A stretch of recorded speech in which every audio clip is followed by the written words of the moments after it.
বীর মুসলমানের মতো যদি হাত কান্তার করে তুলে দেখান তো তারা লিল্লাহে তাকবীর, লিল্লাহে তাকবীর। আল কোরআনের আলো, আল হাদিসের আলো, দুনিয়ার মুসলিম, সারা বিশ্বের মুসলিম, আমার নেতা তোমার নেতা, লিল্লাহে তাকবীর। আল কোরআনের আলো, আল হাদিসের আলো, দুর্নীতির আলো।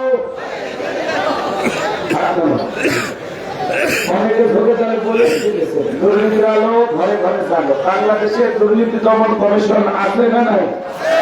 এরপরে দুর্নীতি কমেছে নাকি ডিজিটাল কাজে বেড়েই চলেছে। ডিজিটাল বাড়ার ছিল, দুর্নীতি বাংলা মতো ভারী হচ্ছিল, বাড়াবার দিকে না।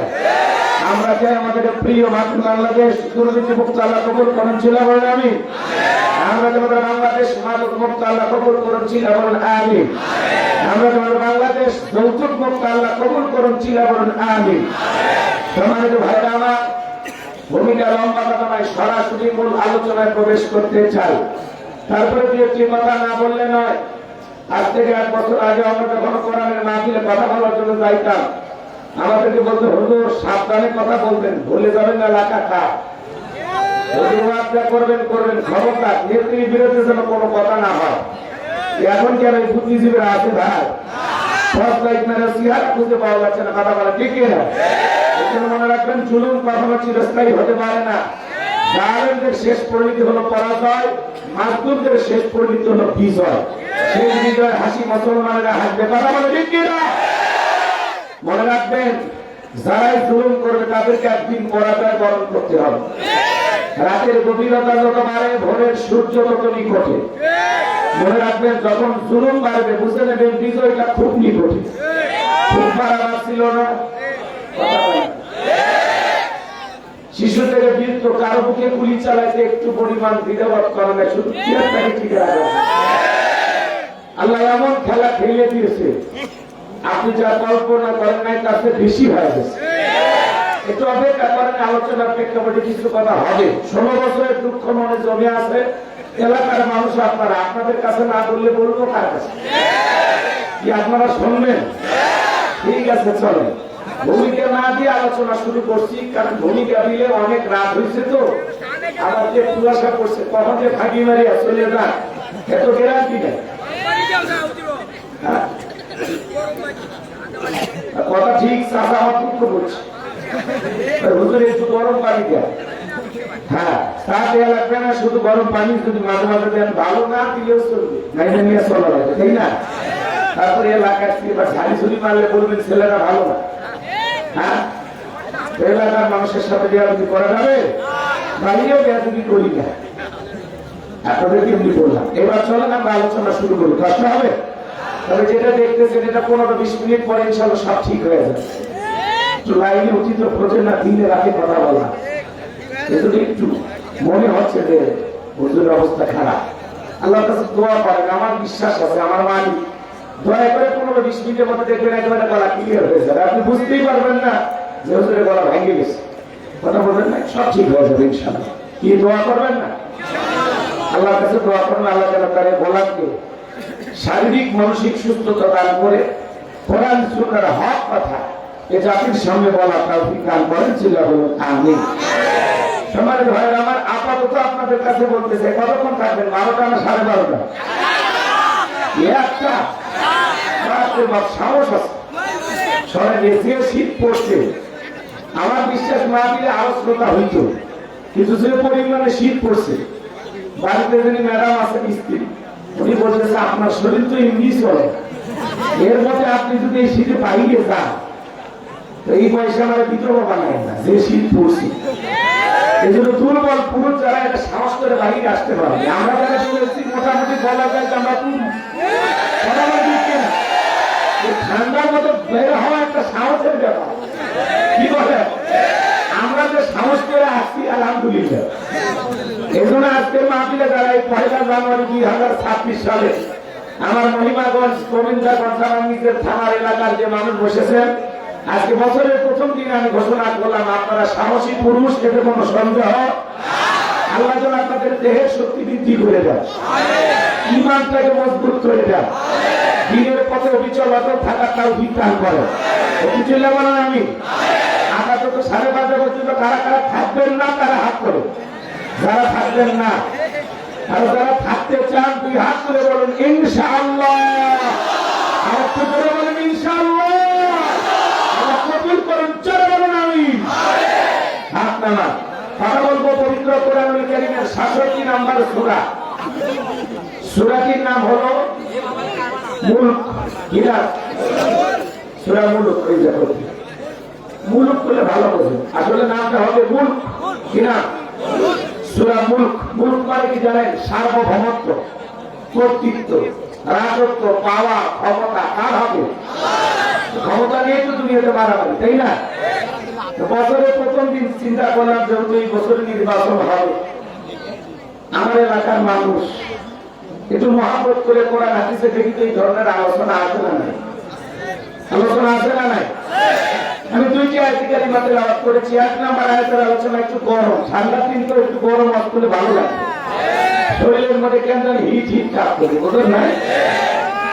চিন্তা করি যে আবার একেবারে গরম করে ছেড়ে দিলে যদিও ঘটন ঘটান, এজন্য পরের রাতে আল্লাহ ঠান্ডা করার ব্যবস্থাও রাখছে। তাহলে 1 নম্বর আয়াতের আলোচনা গরম, 2 নম্বর আয়াতের আলোচনা নরম। পরে বুঝাইতে পারলাম? চলেন আমরা আলোচনা শুরু করি। সূরার নাম মুলক। বলেন কি নাম? সূরা মুলক। মোট আয়াত আছে 30টি, রুকু আছে 2টি। বিশ্বনবীর মক্কার জিন্দেগিতে আল্লাহ তাআলা এই সূরাটি নাযিল করেছেন। 29 নম্বর পারা, প্রথম সূরা। আল্লাহ কোন বান্দা যদি সূরা মুলক নিয়মিত আমল করে, কিয়ামতের ময়দানে এই সূরাটি তিলাওয়াতকারী ব্যক্তির পক্ষে আল্লাহর কাছে সুপারিশ করবেন। জোরে বলুন সুবহানাল্লাহ। সম্মানিত ভাইরা আমার, কোরআনের সুপারিশ যদি কিয়ামতের ময়দানে কারো ভাগ্যে ঘটে, সেই মানুষের কপাল ভালো না খারাপ? তাহলে সূরা মুলক নিয়মিত তিলাওয়াত করবেন, হয় ফজরের পরে অথবা মাগরিবের পরে, সময় সুযোগ বুঝে আপনারা নিয়মিত তিলাওয়াত করবেন। 30টা আয়াত তিলাওয়াত করতে কয়েক মিনিট লাগবে। একটু আমল করেন, এই আমল আপনার কিয়ামতের ময়দানে অনেক বড় আপনার পক্ষে কাজ করে। এই সূরাটি কিয়ামতের ময়দানে আপনার পক্ষে আল্লাহর কাছে সুপারিশ করবে। সুবহানাল্লাহ। তাহলে আমরা সূরা মুলক নিয়মিত আমল করব তো ইনশাআল্লাহ। আল্লাহ তৌফিক দান করুন, জোরে বলুন আমিন। আমরা আলোচনা শুরু করছি, জবান থেকে সবাই মহব্বত আর ভালোবাসা নিয়ে আমার সঙ্গে তেলাওয়াত করুন। আউযু বিল্লাহি মিনাশ শাইতানির রাজীম। বিসমিল্লাহির রাহমানির রহিম। বিদায়িত মোটা শয়তানের কাছ থেকে আল্লাহ পাকের কাছে আশ্রয় প্রার্থনা চাচ্ছি। পরম করে মাসিক গায়ু আল্লাহ তাআলার নামে শুরু করছি। আমার আল্লাহ বলেন, তাবারাকাল্লাযী বিয়াদিহিল মুলকু ওয়া হুয়া আলা কুল্লি শাইইন কাদির। মহামান্বিত সেই সত্তা যার হাতে সর্বময় কর্তৃত্ব, রাজত্ব, পাওয়ার ক্ষমতা। তিনি হলেন সব বিষয়ের উপরে ক্ষমতাবান, তিনি হলেন সর্বশক্তিমান। তাহলে বলেন তো বাজার, সকল ক্ষমতার একমাত্র মালিক কে? আসমানের ক্ষমতার মালিক কে? জমিনের ক্ষমতার মালিক কে? আসমান আর জমিনের একচ্ছত্র মালিক কে? লিল্লাহি মুলকুস সামাওয়াতি ওয়া মা ফিল আরদ। আকাশ আর জমিনের একচ্ছত্র মালিক কে? তাহলে আসমান আর জমিনের একমাত্র ক্ষমতার মালিক, জোরে বলেন একমাত্র ক্ষমতার মালিক আল্লাহ। আল্লাহর চাইতে আসমান আর জমিনে বড় ক্ষমতাধর কেউ আছে? ওয়ালাম ইয়াকুল লাহু কুফুয়ান আহাদ। আকাশ আর জমিনে আল্লাহর সমকক্ষ, আল্লাহর সমতুল্য আর কেউ নেই। বলুন আল্লাহু আকবার। আল্লাহর কুওয়াতা লিল্লাহি জামিআ। আল্লাহর চাইতে বড় আর কেউ আছে? তাহলে সকল ক্ষমতার একমাত্র মালিক, জোরে বলেন সকল ক্ষমতার একমাত্র মালিক এজন্য আমার আল্লাহ বলেন তাবারাকাল্লাযী বিয়াদিহিল মুলকু ওয়া হুয়া আলা কুল্লি শাইইন কাদির। মহামান্বিত সেই সত্তা যার হাতে সর্বময় কর্তৃত্ব, রাজত্ব পাওয়ার ক্ষমতা, তিনি হলেন সব বিষয়ের উপরে ক্ষমতাবান। তাহলে সকল ক্ষমতার একমাত্র মালিক কে? আরেকটু ধরে বলেন কে? যারা বলবে ক্ষমতার উৎস জনগণেরা পান দিয়ে ভুলে, ক্ষমতার উৎস জনগণ না, ক্ষমতার উৎস কি? আচ্ছা বলেন তো, পৃথিবীতে যত মানুষই ক্ষমতার চেয়ারে বসুক, ক্ষমতা দেওয়ার মালিক কি?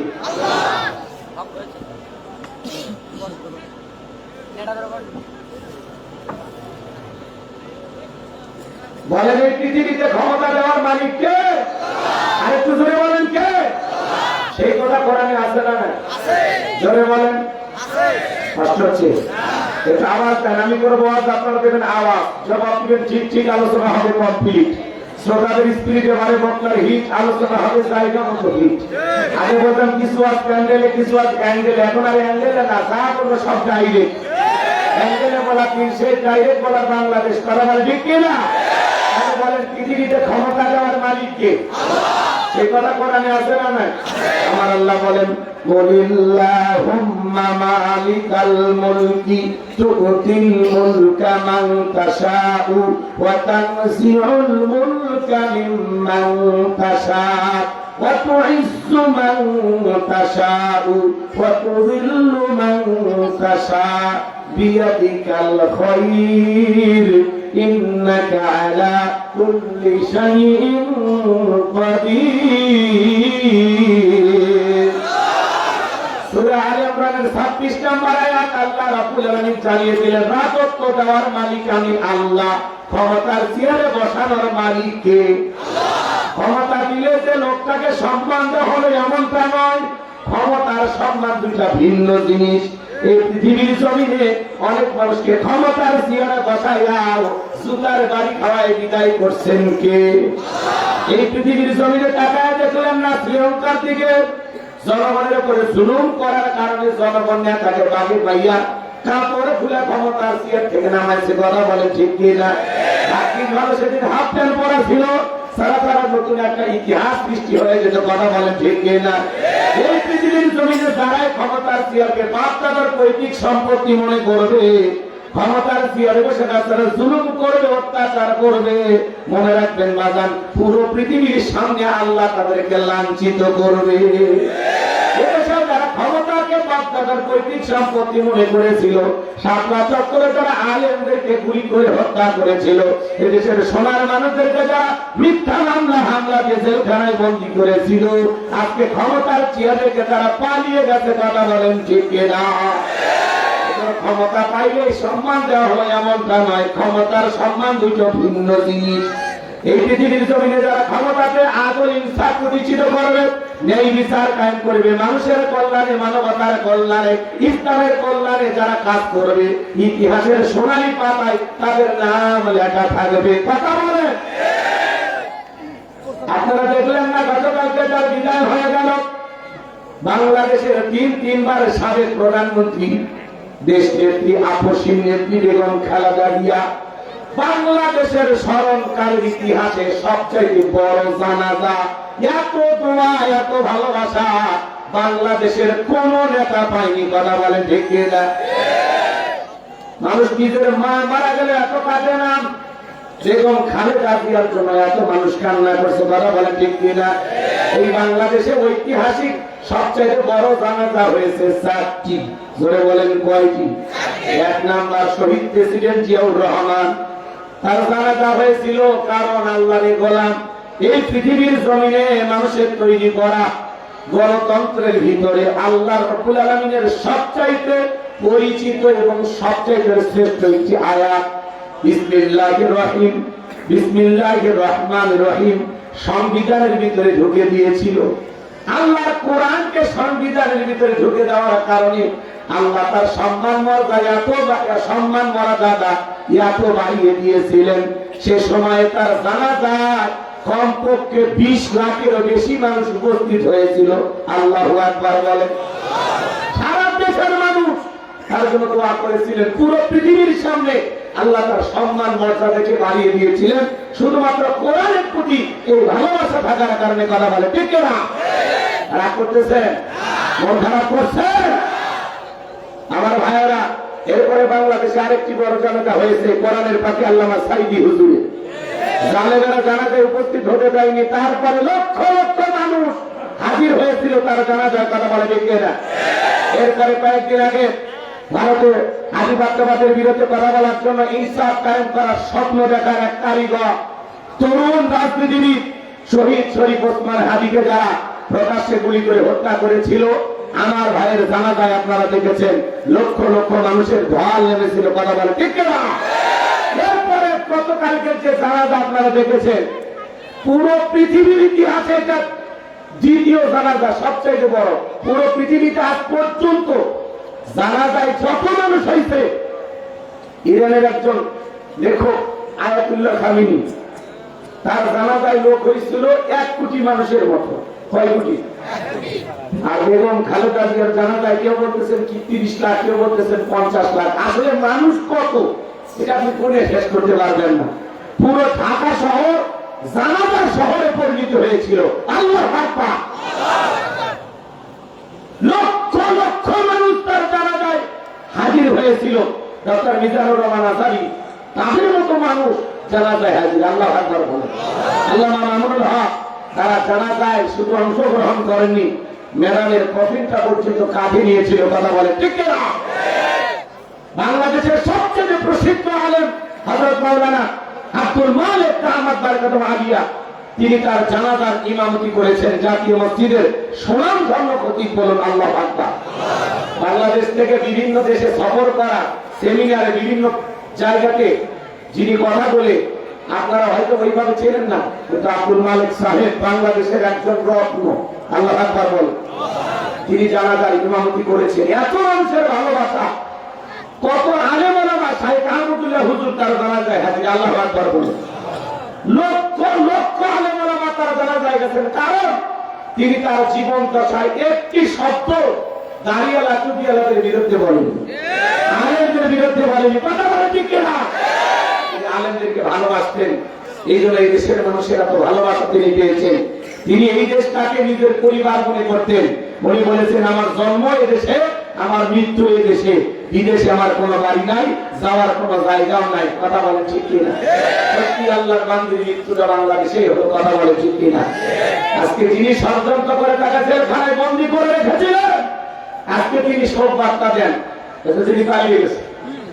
কথা বল, টাকা ঢাই ইউনিভার্সিটি আপনার শোক বার্তা কেউ চাইছে? আর ভণ্ডামি না?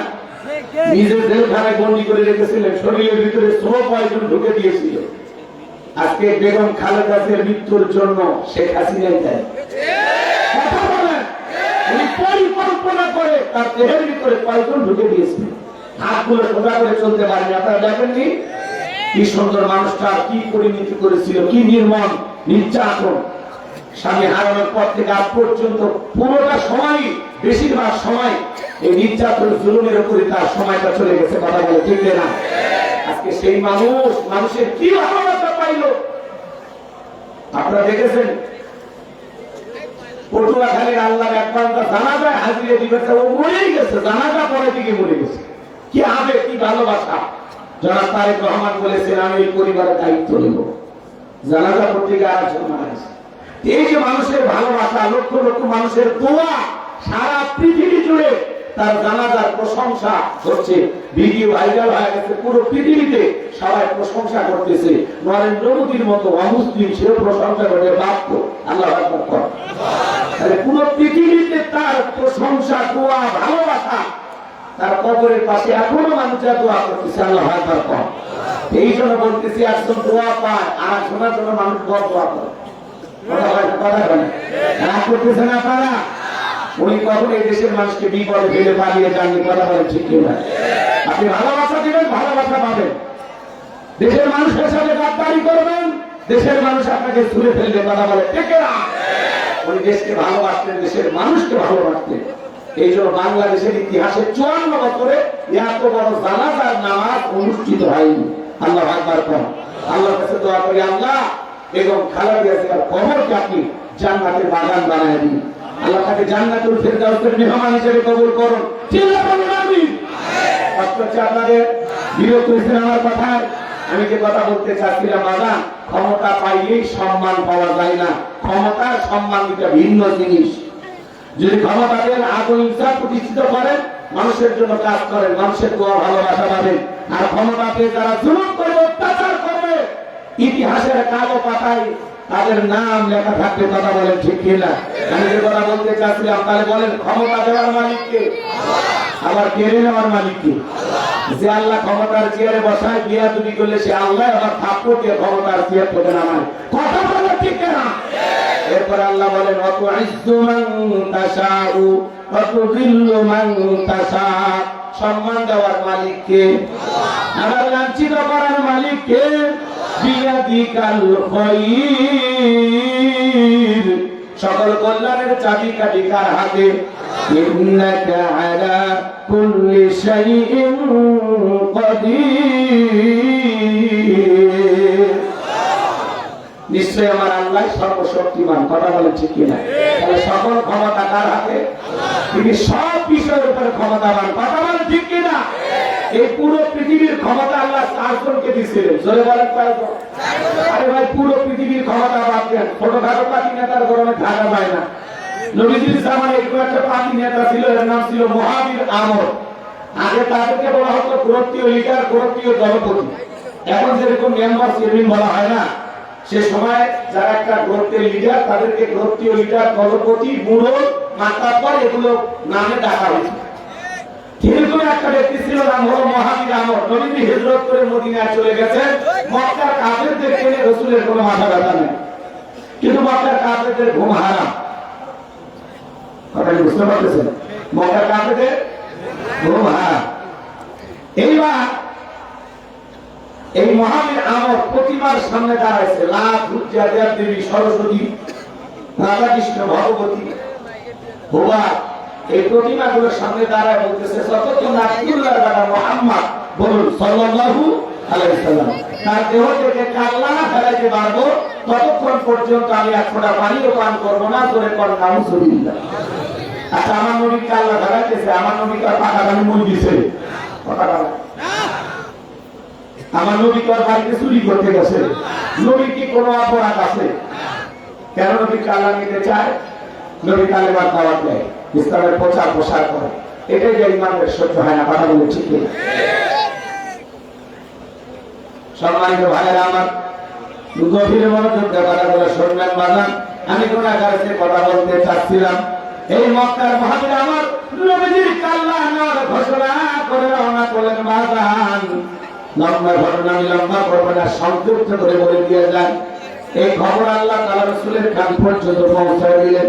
নবী যখন সংবাদটা শুনলেন, টেনশনে পড়ে গেলেন, কি করা যায়?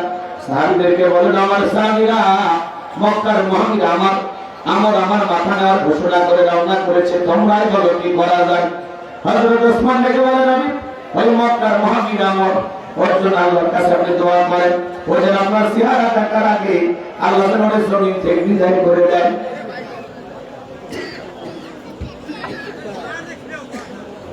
নরম মানুষ, দোয়ার পক্ষে। নবীজি হাত তুলে দোয়া করতে লাগলেন, আল্লাহ ওই মক্কার মুহাবির আমর আমার কাছে পৌঁছার আগে হাতটা এতটুকু শুরু করেছেন। আল্লাহ আসমান থেকে বলেছে, ইব্রাহিম আর করিস না দেরি, আমার নবীকে জানায় দাও তাড়াতাড়ি। আমি আল্লাহ শুধু দুই হাত দোয়া করার জন্য যাই নাই, মাঝে মাঝে জালিমার বেঈমানদেরকে সাইজ করার জন্য ওই দুই হাতে লাঠিও তুলে নেওয়া লাগবে। বলেন আল্লাহু আকবার। জিবরাইল এসে বলে, নবী দোয়া কবুল হবে না, আপনি হাত নামান। নবী তার হাত মুখে না লাগায় হাতের উপরে রেখে দিলেন। আমরা অনেকে দোয়া করি আর এরকম দড়ি পাকায়, কথা মোনাজাত করে দড়ি পাকায়। অনেকে আবার দেখবেন মোনাজাত করে প্রেসার মাপে। অনেকে দেখবেন দোয়া করে না, চুপচাপ বসে থাকে। হুজুর যখন দোয়া শেষ করে তখন বলে আমিন, কয় হুজুর আজকে মোনাজাত শেষ হয়েছে। এরকম সালাত আছে না নাই? রাগ করতেছেন মনে হয়। আমার ভাইয়েরা, সব জায়গায় কিন্তু দোয়া যে কাজ হয় না বাবা। আপনাদের এলাকার নাম কি বলেন তো? বোঝাতে হোক কি গ্রামের নাম বলবো নাকি অন্য গ্রামে? কি হয়েছে? আর বাটা বাচ্চা কথা দেখো কথা রাখে সিটার করি সিটার কথা দিয়ে কথা রাখে না রাখি সিডি সিডি রাখি সাড়ে 12টার পরে উঠবে না আমার এক চুলে আসতে হবে শুরু করি এত অসুবিধা সিরিয়া যুবকদের জন্য হবে না হবে তো ইনশাআল্লাহ কথা পায় কথা পায় বছরের প্রথম দিন দেখা হচ্ছে কিছু বলবো না আসে আসে একটু অপেক্ষা করে শুরু করি এত অসুবিধা একটা দুটো কাজে কি হলো হ্যাঁ বসেন মরিয়া মাখন আসছে না মাখনের জন্য অসৎটা আসে না না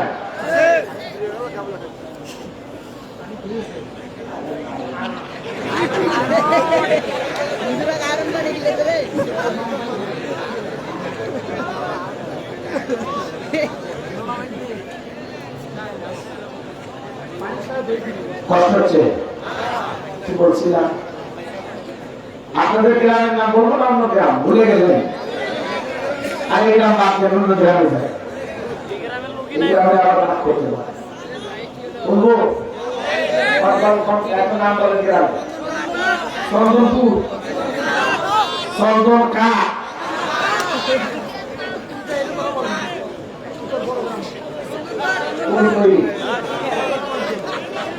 গ্রাম মনে করেন এই গ্রামে প্রতিদিন চুরি হচ্ছে গরু ছাগল চুরি হয় টাকা পয়সা চুরি হয় গহনা গাড়ি চুরি হয় সুন্দরী বউটা চুরি হয় অত্যাচার এলাকায় থাকা কঠিন একজন মহিলা বাজার থেকে 10 কেজি জিলেবি নিয়ে এলা এই কোন তৈরি ইমাম সাহেব দিয়ে বলছে হুজুর একটু দোয়া করেন আল্লাহ রাসূলের হাত থেকে গ্রামকে হেফাজত করেন বলে এইবার জিলেবি পাইয়া দোয়া করা শুরু করে দিয়েছেন আল্লাহ তোরের হাত থেকে গ্রামের মানুষকে হেফাজত করো জিলেবি কালার হাত তুলে পায় আমিন আমিন কথা বলছেন না মনে হয় এটা একটা উদাহরণ দিচ্ছি কথা বুঝানোর জন্য ভালো করে বুঝবেন বাজান এই জায়গায় ইমাম সাহেব যদি দোয়া না করে বলতো কোন তারিখের যুবকেরা তোমরা যদি এই গ্রামে চুরি বন্ধ করতে চাও মাগরিব থেকে ফজর পর্যন্ত এই গ্রামে ঢোকার 4টা রাস্তা আছে এই 4 রাস্তার মোড়ে মোড়ে মাগরিব থেকে ফজর পর্যন্ত বাংলার লাঠি নিয়ে দাঁড়ায় থাকবা ওই তোরকে দেখা মাত্র ওই লাঠি দিয়ে এমন পিটাইবা যাতে 6 মাসে বাধা সোজা করে দাঁড়াইতে না পারে বলেন তো বাজার চোরকি হাত তুলে আমিন করতো নাকি তাও বাপরে ভালো হয়ে যেত তাহলে চুরি যদি বন্ধ করতে চায় দোয়া বন্ধ হবে না বাংলাদেশের 54 বছরের কাছাকাছি স্বাধীনতা আজ পর্যন্ত চুরি বন্ধ হয় না এদেশে চুরি যদি বন্ধ করতে চান লাগবে তার আইন আজ থেকে 1000 বছর আগে আল্লাহ দিয়েছেন ওয়াসারিকু ওয়াসারিকাতু ফাকতু আইদিয়াহুমা জাযাআন বিমা কাসাবা নাকালাম মিনাল্লাহ সূরা মাইদা 30 নম্বর আয়াতে আল্লাহ দিয়েছেন চোর পুরুষ হোক আর নারী হোক আল্লাহর বিধান আল্লাহর ফয়সালা অপরাধ যদি প্রমাণিত হয় চোরের হাত কেটে দাও একটা চোরের হাত কেটে সোশ্যাল মিডিয়ার মাধ্যমে ফলো করে যদি ভিডিওটা প্রচার করা হতো বাংলাদেশের সমস্ত চোরেরা তওবা করে আল্লাহর ওলি হয়ে যেত কথা বলেন ঠিক কিনা আমরা যতবার বলি ভাই আল্লাহর আইন চালু করেন বলে হুজুর এগুলো ব্যাকডেট আমরা বলি ভাই ব্যাকডেট না আপডেট একবার চেষ্টা করে দেখো একবার শুধু আল্লাহর আইন দিয়ে একটা চোরের হাত কেটে বিচার করো 24 ঘন্টায় বাংলাদেশে চুরি বন্ধ হয়ে যাবে কথা বলেন ঠিক কিনা শুনে কার কথা আজ কেমন মনে রাখা এখন উচিত কথা যদি কই পিঠের ওপর দেওয়া যাবি নই এ আনন্দে কিছু লোক কিনে খাবে বগুড়ার স্পেশাল দই কথা বলে ঠিক কিনা সত্যটা বললে 10 করলে অন্যায়ের প্রতিবাদ নামটা হবে তোমার মৌলবাদ নামটা হবে তোমার জঙ্গিবাদ নেতা আল্লাহ আইন চালু করে না কেন কেন শোনে গ্রামের কথা আছে সরিষাই ভূত নেতা যদি আল্লাহ আইন চালু করে তাহলে তো দুর্নীতি করা হবে দেশে টাকা বিদেশে বাজার করতে পারবে না বিগত 16 বছরে যারা ক্ষমতায় ছিল 29 লক্ষ কোটি টাকা বিদেশে পাচার করেছে কথা বলেন ঠিক না হাজার হাজার কোটি টাকার মালিক হয়ে যায় এক এক এমপি মন্ত্রী বহু কোটি কোটি আসলে কোটি কোটি নেতার আশেপাশে যারা করে সব কোটি কোটি কথা বলে ঠিক না এরকম দুর্নীতিবাজ সমাজ কি আপনারা চান দুর্নীতি করতে করতে 52 বছরে দেশে আর কিচ্ছু নাই খালি ব্যাটি পড়ে আছে কথা কি বলছে দুর্নীতি করতে করতে ওরা কামড়ে কামড়ে খাবে সামনে যদি আবার দুর্নীতি চায় ভাই এটা কোদালকে খুলে ফেলি কথা বলছে এই জন্য সাবধান বুঝে শুনে পা ফেলা লাগবে কথা বলে ঠিক না দুর্নীতিবাজ মুক্ত চাঁদাবাজ মুক্ত সন্ত্রাস মুক্ত সব যুক্ত নির্ভীক আল্লাহ আমাদেরকে সমাজের নেতা বানাইতে হবে কথা বলে ঠিক না যাদের কাছে আপনি আমানত আপনার এই দেশ আমানত যারা দেশ প্রেমিক নেতা আগামীতে তারাই যেন আমাদের নেতা হয় আল্লাহ কবুল করেন সেটা বলেন আমিন একটু অপেক্ষা করেন বাগান সামনের দিকে যায় আমি যে কথা বলতে চাচ্ছিলাম জিব্রাইল এসে বলে নবী দোয়া কবুল হবে না হাত নামান নবী হাত নামায় ফেলছেন এইবার জিব্রাইল বলে নবী সাহাবীদের মধ্যে ঘোষণা করেন আপনার সাহাবীদের মধ্যে এমন কেউ কি আছে যে মক্কার মহাবীর আনোয়ারের মোকাবেলা করবে আমার ভাইরা নবীর কোন সাহাবী দাঁড়ায় না হযরত আলী দাঁড়িয়ে গেলেন বলুন আল্লাহু আকবার নবী দ্বিতীয়বার বলেন আমার সাহাবীরা তোমাদের মধ্যে এমন কেউ কি আছে যে মক্কার মহাবীর আনোয়ারের মোকাবেলা করবে আবার হযরত আলী দাঁড়িয়ে গেছেন নবী ডেকে বলে আলী রে তুমি কি জানো ওই মক্কার মহাবীর আনোয়ার একবেলা খাবার খাইয়ে 21 কেজি 3.5 মণ ওজনের তরবারি যুদ্ধ করে এতবার বীরের সামনে তুমি কেমনে যাইবা বসে পড়ো আমার ভাইরা এইবার হযরত আলী বসে বললেন নবীজি দ্বিতীয়বার বললেন আমার সাহাবীরা তোমাদের মধ্যে এমন কেউ কি আছো যে মক্কার মহাবীর আমাদের মোকাবেলা করবা আবার হযরত আলী দাঁড়িয়ে গেলেন বলুন আল্লাহু আকবার নবী তখন দুইটা হাত বাড়া বলে আলী রে আয় আমার বুকের ভিতরে আয় এই কথা বলে নবী হযরত আলীকে বুকের সঙ্গে জড়ায় নিলেন আর থেকে বলে আলী এত বড় বীরের সঙ্গে যাইতে চাও তোমাকে জানে তো মায়া দয়া নাই হযরত আলী বলতেছে নবী আপনি শুধু আমাকে দোয়া করে ছেড়ে দেন আমার ভিতরে ঈমান বলতেছে ওই মক্কার মহাবীর আমার আপনার চেহারা দেখার আগে ওই আমি জমিন থেকে বিদায় করে দেব বলুন আল্লাহু আকবার নবী বলে আলী খালি হাতে দোয়া করে তো হবে না ওসমান তোমার বাড়ি থেকে তরবারি আছে হযরত ওসমান রাদিয়াল্লাহু আনহু থেকে বলে নবী হ্যাঁ আমার বাড়িতে একটা তরবারি আছে 27 ইঞ্চি লম্বা তাই নাকি বলে হ্যাঁ ঠিক আছে যাও তরবারি নিয়ে আসো এইবার তরবারিটা নিয়ে আসা হলো হযরত আলীর হাতে তরবারি দেওয়া হলো হযরত আলী তরবারি পায় মারছে দৌড়াইতে দৌড়াইতে দৌড়াইতে আমার মুখোমুখি হয়ে গেছে যাব আমার দেখে বলে কি রে পিচ্ছি আলী তুই কেন আমার সামনে হযরত আলী বলতেছে পিচ্ছি নাকি পরে বুঝাইতেছে করে বানমার হাওয়া সবাই আছে ছোট মরিচের ঝাল বেশি হযরত আলী তখন তরবারিতে দাঁত টানছে দাঁত টানা একটা বোঝেন তো নাকি এইবার দাঁত টানতেছেন আর একটা দোয়া করতেছেন এই দোয়া পরে যদি আপনারা বাড়ির চতুর্দিকে ফুটি দিয়ে পারেন বড় বড় দুর্ঘটনার হাত থেকে আল্লাহ আপনার পরিবারকে হেফাজত করবেন কি সেই দোয়াটা একটু জানা দরকার আছে না নাই হযরত আলী এইবার দাঁত টানতেছেন দাঁত টানা শেষ হয়ে গেল তরবারিটা উঁচু করে বলতেছে এই মক্কার মহাবীর আমর তোর যদি সাহস থাকে দাঁতটা পার হয়ে যাবে আল্লাহু আকবার তরবারি উঁচু করে বলতেছে এই মক্কার মহাবীর আমর তোর যদি সাহস থাকে দাঁতটা পার হয়ে নবীজির কাল্লা নিতে যা এ আয় আয় খেলা হবে আয় আল্লাহু আকবার বলে আর একটু জোরে বল আল্লাহু আকবার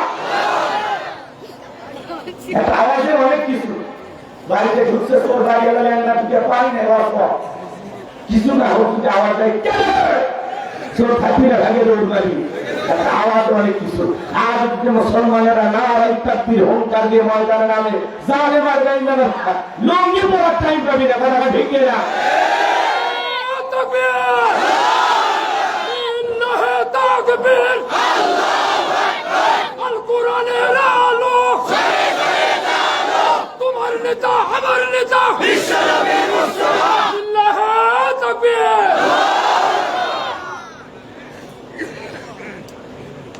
একটা আওয়াজে অনেক কিছু এখন যদি 2-3 কোটি মানুষ এক জায়গায় হয় একটা কালকিরার স্লোগান দেয় কি বলে বাকিরা ঠিক থাকবে যাইনি হচ্ছে যাইনি তাহলে বাথরুমে ঢুকতে পারেনি একটা আওয়াজে অনেক কিছু মুসলমানদের সবচেয়ে বড় অস্ত্র নারায়ে তাকবীর লিল্লাহি তাকবীর কথা কি বুঝতে পারছেন আওয়াজে অনেক কিছু এখনই কেন না লিল্লাহি তাকবীর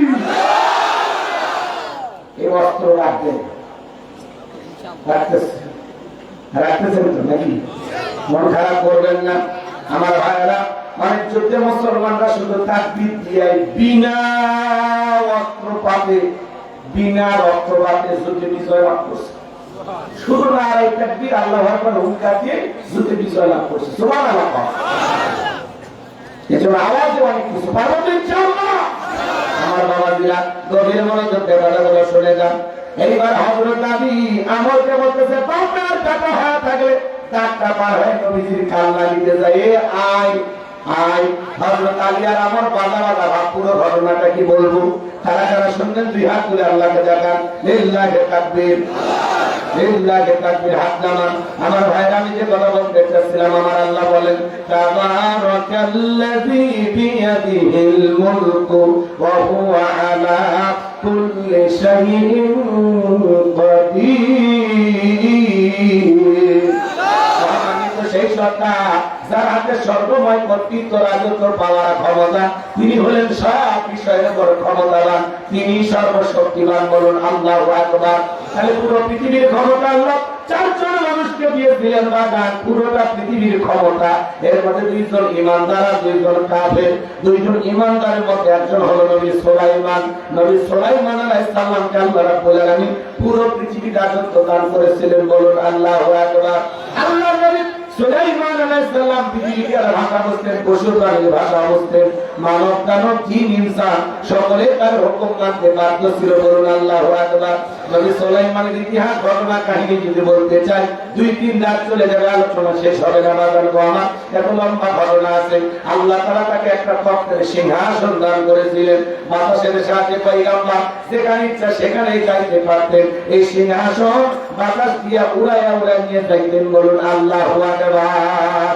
এখন জাহাজ গাড়ি হাওয়ায় চলে, ভগবানেরই বিধান।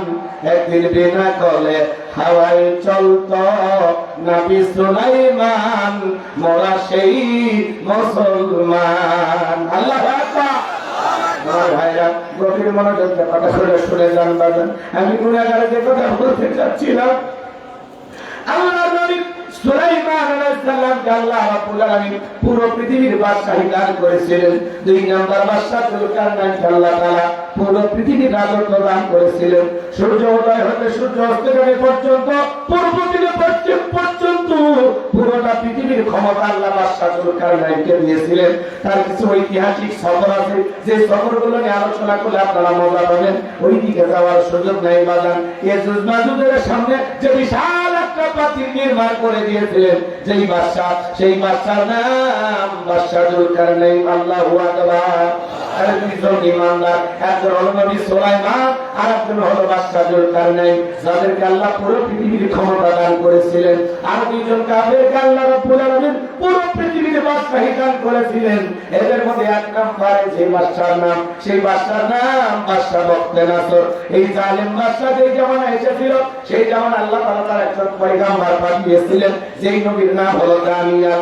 আল্লাহ নবী দানিয়াল আলাইহিস সালাম তার কওমের মানুষদেরকে ডেকে ডেকে সুন্দর করে দাওয়াত দিতেছেন। আমার আল্লাহ বলেন, ইয়া বানি ইসরাঈল যাকুরু নি'মাতি আল্লাতী আন'আমতু আলাইকুম ওয়া আন্নী ফাদ্দালতুকুম আলাল আলামিন। আল্লাহ নবী দানিয়াল দেখে বলেন, ও আমার কওমের মানুষেরা, আমার জাতির মানুষেরা, তোমাদের বাপ দাদা কৃতদাস ছিল, গোলাম ছিল, মানুষের বাড়িতে আর সত্তর গোলামি করতো। সেই গোলামির জিন্দেগি থেকে আল্লাহ তাআলা তোমাদেরকে মুক্ত একটা জীবন দিয়েছে, স্বাধীন একটা জীবন দিয়েছে। এখনো সময় আছে। আর গাছের পূজা করো না, মাছের পূজা করো না, চন্দ্রের পূজা করো না, সূর্যের পূজা করো না, এক আল্লাহর ইবাদত করো। উম্মতের বেদনে পয়গম্বর পুরান দিনের গল্প শোনায় লাভ নাই। আপনারা কি করেছিল আমরা জানতে চাই না। আমাদের খাওয়া দাওয়া আরাম আয়েশের কোনো কিছু অভাব নাই, টাকা পয়সা সম্পদ কোনো কিছুর অভাব নাই। এটা এক আল্লাহর ইবাদত করার সময় আমাদের হাতে নাই। আল্লাহ নবী আলাইহিস সালাম অনেকভাবে চেষ্টা করলেন, দিনে দাওয়াতে, রাতে দাওয়াত চাই, সকালে দাওয়াত চাই, বিকালে দাওয়াত চাই। কোন মতে যখন তারা দাওয়াত গ্রহণ করলেন না, লম্বা ঘটনা সংক্ষিপ্ত করে বলে দেওয়া যায়। সর্বশেষ আল্লাহর পয়গম্বর তাদেরকে ডেকে বলে, শোনো, কোন জাতির মানুষ, কওমের মানুষ যদি জানতে কথা করে অহংকার করে, আল্লাহ রাব্বুল আলামিন কারণে জাতির উপরে, কওমের উপরে 2 ধরনের আযাব আর গজব পাঠায়। 1 নাম্বার হলো আসমান আর জমিনের গজব দিয়ে আল্লাহ তাদেরকে ধ্বংস করে দেয়। আর না হয় তাদের ভাগ্যে জালেম শাসক পাঠাইয়া দেয়। দেশের জনগণ হবে যেমন, দেশের নেতাও হবে তেমন। আপনি 1 নাম্বার, আপনার নেতা 1 নাম্বার, আপনি 2 নাম্বার, আপনার নেতা হবে 6 নাম্বার। আপনি সিটার, আপনার নেতা হবে আন্তর্জাতিক সিটার। আপনি ভালো না হওয়া পর্যন্ত আপনার সমাজের নেতা ভালো হবে। কি মনে করছেন গাছের গোড়া ঠিক মাথা ঠিক? আপনি ভালো মানুষ? হ্যাঁ, কথা বলা লাগবে। গরু ছেলে মাথাটা বিক্রি হওয়া কয় টাকা?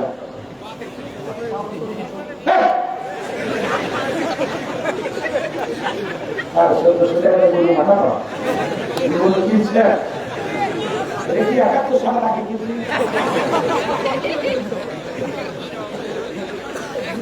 গরুর দাম গরু নয়, মাথা মাথা একটা মাথার দাম 3000 টাকা।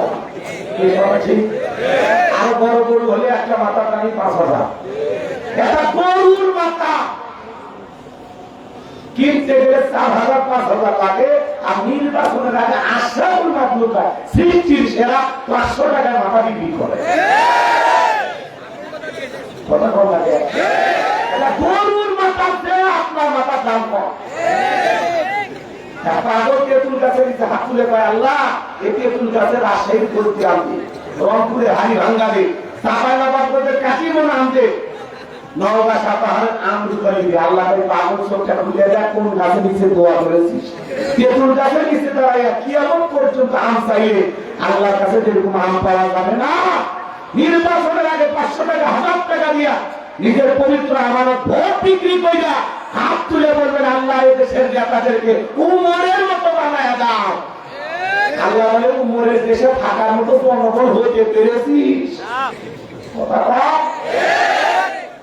500 টাকা 1000 টাকা ভোট বিক্রি করবেন আর উমরের মতো নেতা আশা করেন আল্লাহর সাথে কি ঠাট্টা করতেছেন? আরে ভালো হয় 50 টাকা দেয়।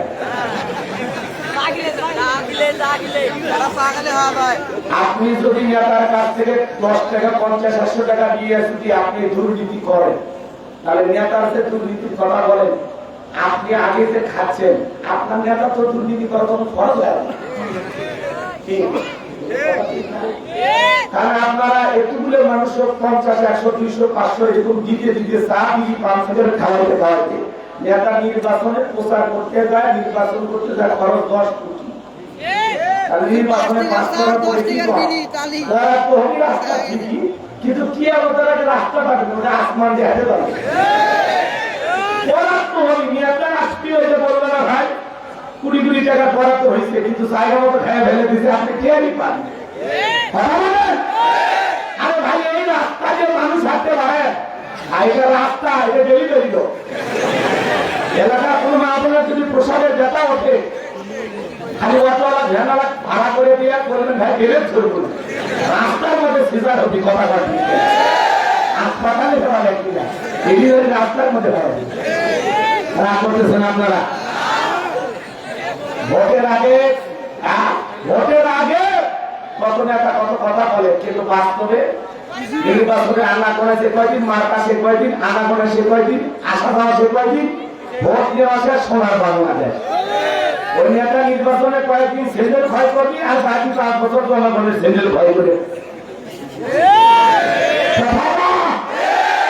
করতেছেন মনে হয়।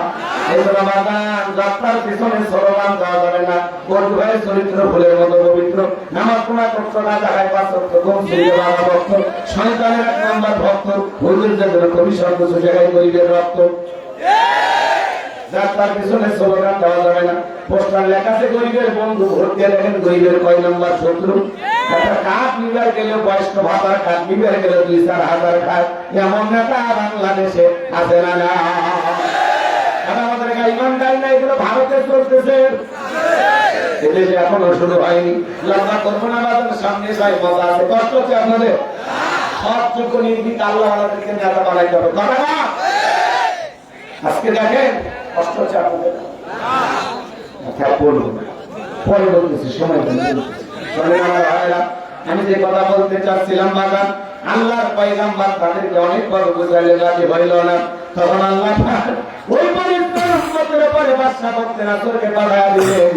বাদশা বক্তে নাসর যখন ক্ষমতার চেয়ারে বসছে, হাজার হাজার নিরপরাধ মানুষকে জেলখানায় বন্দী করতে লাগলো। শুধু তাই নয়, আল্লাহ নবী আলাইহিস সালাম সহ তার ৭০,০০০ উম্মতকে জেলখানায় বন্দী করলো। গভীর মনোযোগ দিয়ে কথাগুলো শুনে যান বাজান। তাহলে বলুন তো, নবী মানুষ এখন কোন জায়গায়? জেলখানায়। কোন জায়গায়? নবী যদি জেলখানায় যায়, মাঝে মাঝে আলেম ওলামা যদি হক কথা বলতে গিয়ে, কোরআনের সঠিক ব্যাখ্যা করতে গিয়ে, তাফসীর করতে গিয়ে যদি জেলখানায় বন্দী হয়, তাতে কি কোনো সমস্যা আছে? কথা বলেন। যুগে যুগে নবী রাসূলেরা জেলখানায় বন্দী হয়েছে। আজকে যারা নাইবে রাসূলের ভূমিকা পালন করবে, ওই জালেমকে ইমানের টার্গেট করে তাদেরকে জেলখানায় ঢুকাতে কথা বলে, ঠিক না? আমার ভাইরা গভীর মনোযোগ দিয়ে কথাগুলো শুনে যান। এইবার আল্লাহ নবী জানিয়ে দেখে বলেন, ও আমার উম্মতেরা, কই গেল তোমাদের টাকা পয়সা, কই গেল অহংকার? এই দিনের ভয় আমি তোমাদেরকে দেখাইতেছিলাম। উম্মতরা ডেকে বলে, পয়গম্বর, আপনার কথাটা দিবালোকের মতো সত্য হবে আমি বুঝতে পারি নাই, আপনি আমাদেরকে মাফ করে দেন। এখন থেকে আর গাছের পূজা, মাছের পূজা করবো না, চন্দ্র সূর্যের পূজা করবো না, এখন থেকে একমাত্র আল্লাহর ইবাদত করবো। আল্লাহ নবী জানিয়ে দেখে বলে, শোনো, সত্যি যদি তোমরা তওবা করে ফিরে আসতে চাও, রাত 12টার পরে যখন আমি আল্লাহ বলে ডাক দেব, আমার সঙ্গে তোমরা সবাই ঘুম থেকে জাগ্রত হয়ে আল্লাহ বলে ডাক দিবা। একমাত্র আল্লাহই পারে জালেমের জেলখানা থেকে মুক্ত করার ব্যবস্থা করে দিতে। বলুন আল্লাহু আকবার। এবার আল্লাহ নবী আলাইহিস সালাম রাত 12টার পরে যখন আল্লাহ বলে ডাক দিয়েছেন, পয়গম্বর সাথে থাকা ৭০,০০০ উম্মত আল্লাহ বলে ডাক দিয়েছেন। এইবার পয়গম্বর সবাইকে নিয়ে চিন্তায় উঠিয়ে পড়লেন, কাকুতি মিনতি সহকারে দোয়া করতে লাগলেন, আল্লাহ আমার উম্মতেরা ভুল করেছে, নিজেদের ভুল তারা বুঝতে পেরেছে, আল্লাহ আপনি আমার উম্মতদেরকে মাফ করে দেন। আল্লাহ এখন থেকে তারা একমাত্র আপনার ইবাদত করবেন, একমাত্র আপনার গোলামি করবে। আল্লাহ আপনি আমার উম্মতদেরকে ক্ষমা করে দেন, মাফ করে দেন। পয়গম্বর যখন চোখের পানি ছেড়ে দিয়ে আল্লাহর কাছে দোয়া করতে লাগলেন, আল্লাহ দোয়া মঞ্জুর করলেন। দেখে বলা, পয়গম্বর আর কান্না করতে হবে না, আমি আল্লাহ দোয়াটাকে মঞ্জুর করে দিলাম, আর অচিরে বাদশা বক্তে নাসরের জেলখানা থেকে মুক্ত করার ব্যবস্থা করে দেব। বলেন আল্লাহু আকবার। ওই রাত্রিতে আল্লাহ পাক বাদশা বক্তে নাসরকে এমন একটা ভয়ঙ্কর স্বপ্ন দেখা দিল। স্বপ্ন থেকে বাদশা চিৎকার করে উঠছে, আশেপাশে নিরাপত্তা কর্মী, সিকিউরিটি দায়িত্ব যারা পালন করতেছিল, দৌড়ে এসে বলেন, এত ধরে চিৎকার মারার ব্যাপারটা কি? বলে, চেহারা দিকে তাকায় যাবো না, আমি একটা ভয়ঙ্কর স্বপ্ন দেখেছি, আমি আতঙ্কিত, আমি ভীত সন্ত্রস্ত, আমি ভয় পাইতেছি। এই দেশে যত স্বপ্নের তাবির কারো কাছে স্বপ্নের ব্যাখ্যা বলতে পারে, আগামীকাল সকালবেলা আমার দরবারে উপস্থিত করো। তাই করা হলো, পরের দিন দেশের সমস্ত স্বপ্নের তাবির কারকদেরকে একত্রিত করি। জালেম বাদশা বক্তে নাসর যখন তার রাতের স্বপ্নের কথা বলতে যাবে, ওই মুহূর্তে আল্লাহ রাব্বুল আলামিন বাদশার মেমরিতে থাকা সমস্ত স্বপ্নের কথা বলে নিয়ে যায় আল্লাহ নবী আলাইহিস সালামের মাথার মেমরিতে সেট করে দিলেন। বলুন আল্লাহু আকবার। এরকম একটা মোবাইলে আছে, শেয়ারের মাধ্যমে আরেকটা মোবাইলে পার করা যায় কিনা? বাদশার মাথার মধ্যে থাকা স্বপ্নের কথা নবীর মাথার মেমরিতে ঢোকানো আল্লাহর পক্ষে সম্ভব কিনা? আমার ভাইরা গভীর মনোযোগ দিয়ে কথাগুলো শুনে যাবেন বাজান। আমি যে কথা বলতে চাচ্ছিলাম, হৃদয়ের প্রাণ থেকে কথাগুলো শুনে যান আমার ভাইরা। এইবার বাদশা বক্তে নাসর যখন স্বপ্নের কথা বলতে যাবে, কতবার রাতে কি যেন স্বপ্ন দেখলাম আর বলতে পারে না, স্বপ্নের কথা ভুলিয়ে দিলেন তিনি কে? আরেকটু ধরে বলেন। এইবার বাদশা মুহূর্তের মধ্যে ডায়লগ পরিবর্তন করে বলতেছে, শোনো, গতকাল রাত্রে স্বপ্নে কি দেখেছি, স্বপ্নের কথা বলতে হবে, স্বপ্নের ব্যাখ্যা বলতে হবে। জনগণ থেকে বলে, বাদশা তো পাগলামি কথা, স্বপ্ন দেখেছেন আপনি, আমরা কিভাবে বলবো? বাদশা কি স্বপ্ন দেখেছে যে সেটা জনগণকে জানে? বাদশার কথা বাকি দিলাম, আপনার স্বামী স্ত্রী একখানে ঘুমান, বলে তো বাজান আপনার বউ আপনাকে বাদ দিয়া স্বপ্নে যদি আর একটা ছেলের হাত ধরে রংপুর চিড়িয়াখানায় করে, আপনি কি করবেন?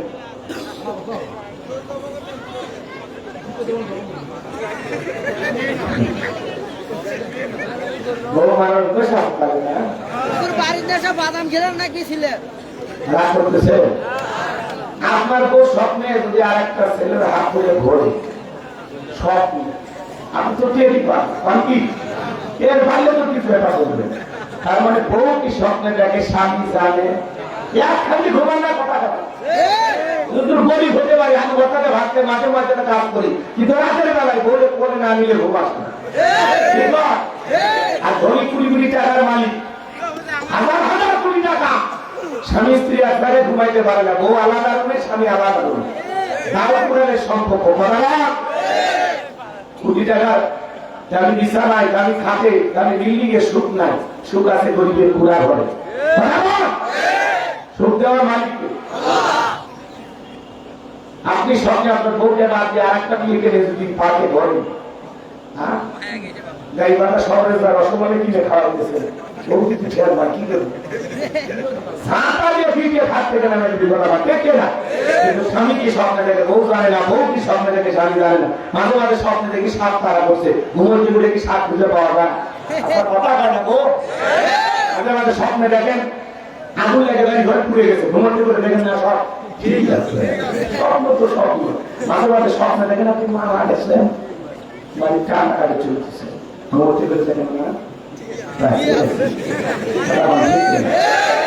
যুবকেরা স্বপ্ন দেখে দেখেন অবিবাহিত যুবকরা যারা দেখবেন পুরোটা রুমের ভিতরে নায়িকাদের ছবি দিয়ে সাজায় পুরো রুম ঘুমানোর আগে নায়িকাদের ছবি দেখা নকল মনে করে নায়িকাদের ছবি দিকে তাকায় বলে আরে এরকম একটা বউ যদি ভাইতাম জীবনটা ধন্য হয়ে যেত কথা মানে এবার ঘুমের ঘরে দেখা নায়িকার বুকের উপর আসলে না এখনকার যুবকেরা বিশ্ববিদ্যালয়ের ক্যাম্পাস গুলোতে যায় দেখেন জোড়ায় জোড়ায় কবুতরের মতো বাবা বুম করতেছে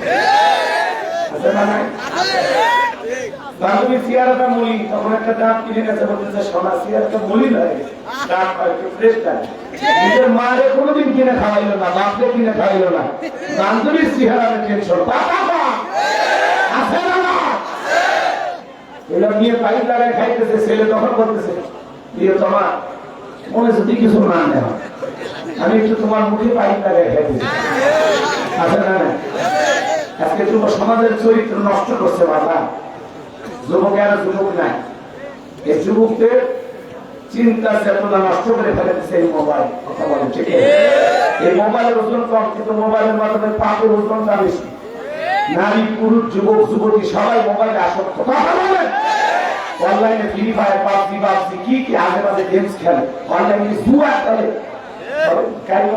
শুরু হবে এলাকায় জুয়া টুয়া কেউ খেলে না আরে না এটা ভারতে চলতেছে গো অনলাইনে জুয়া খেলেন আপনারা কে হাত তোলেন তো দেখি এখন ফেরত মানে এই মাত্র আসমান থেকে নেমে এসছে রাগ করতেছেন আপনারা আরে যুব সমাজ আজকে নষ্ট হয়ে যাচ্ছে চরিত্র নষ্ট হয়ে যাচ্ছে আমাদের এই মোবাইল এতে ভাত না থাক পরনে কাপড় না থাক মোবাইলে আপনি এমবি না তুলে আমাদের দিন দেন আছে না যুবক আছে না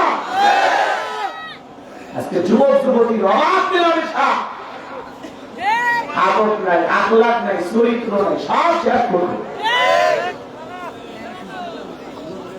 তবে আমার গাড়ি বান্ধার ছেলেরা ভালো এরা দিনটা সাত আনা এরা দুনিয়ার কিচ্ছু বোঝে না না করতেছেন মোবাইলে ঝামেলা আসবে না আমি কি বলবো এক লাইন বলবো রাগ করবেন না তুমি যার লাগিয়া এমবি ভরো তার তো বাটন ফোন তুমি যার লাগিয়া এমবি ভরো তার তো বাটন ফোন কেমন করে বুঝবে রে সে কেমন করে বুঝবে রে সে ডিজিটাল করব তুমি যার লাগিয়া এমবি ভরো তার তো বাটন ফোন মেসেজ দিলে সেন্ড করে না তাই না করি রিপ্লাই ভিডিও কলে বলবা কথা ক্যামেরা তার নাই রে ক্যামেরা তার নাই ডিজিটালে যুগ জামানাই ডিজিটালে যুগ জামানাই জানা লতার মন তুমি যার লাগিয়া এমবি ভরো তার তো বাটন ফোন প্রীতি ভালোবাসা বিয়ের আগে নয় মনের মধ্যে রাখো তুমি পরকালের ভয় রে আল্লাহ তাআলার ভয় গানের মধ্যে শিক্ষা আছে না প্রেম প্রীতি ভালোবাসা বিয়ের আগে নয়। মনের মধ্যে রাখো তুমি পরকালের ভয় রে, আল্লাহ তাআলার ভয়। তবে তুমি মুক্তি পাবা, তবে তুমি মুক্তি পাবা। দোজখের আগুন তুমি যার লাগিয়া এমনি ভর তার তো বাসন ভর। বিয়ের আগে অবৈধ কাশি খায়, সবাইকে বলতেছি পেছনে তাকাবি না, আপনারই বলতেছি শোনা।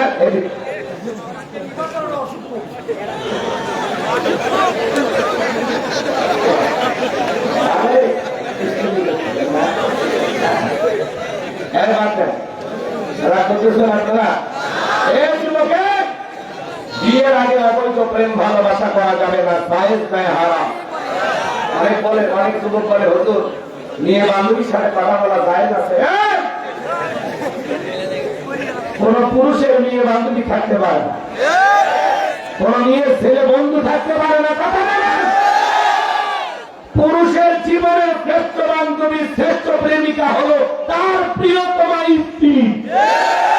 প্রত্যেকটা নারীর জীবনের শ্রেষ্ঠ বন্ধু, শ্রেষ্ঠ প্রেমিক হলো তার স্বামী। স্বামী স্বামী ছাড়া নারীর কোন বন্ধু থাকতে পারে না, প্রেমিক থাকতে পারে না।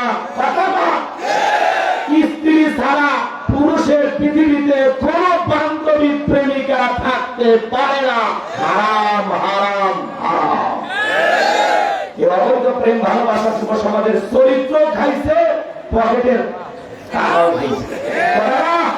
এখনকার মেয়েরা তো ছেলেদের ভালোবাসে না, ওরা ছেলেদের মনে ব্যবসা বাণিজ্য করছে, এখন দোকানদারি শুরু করছে।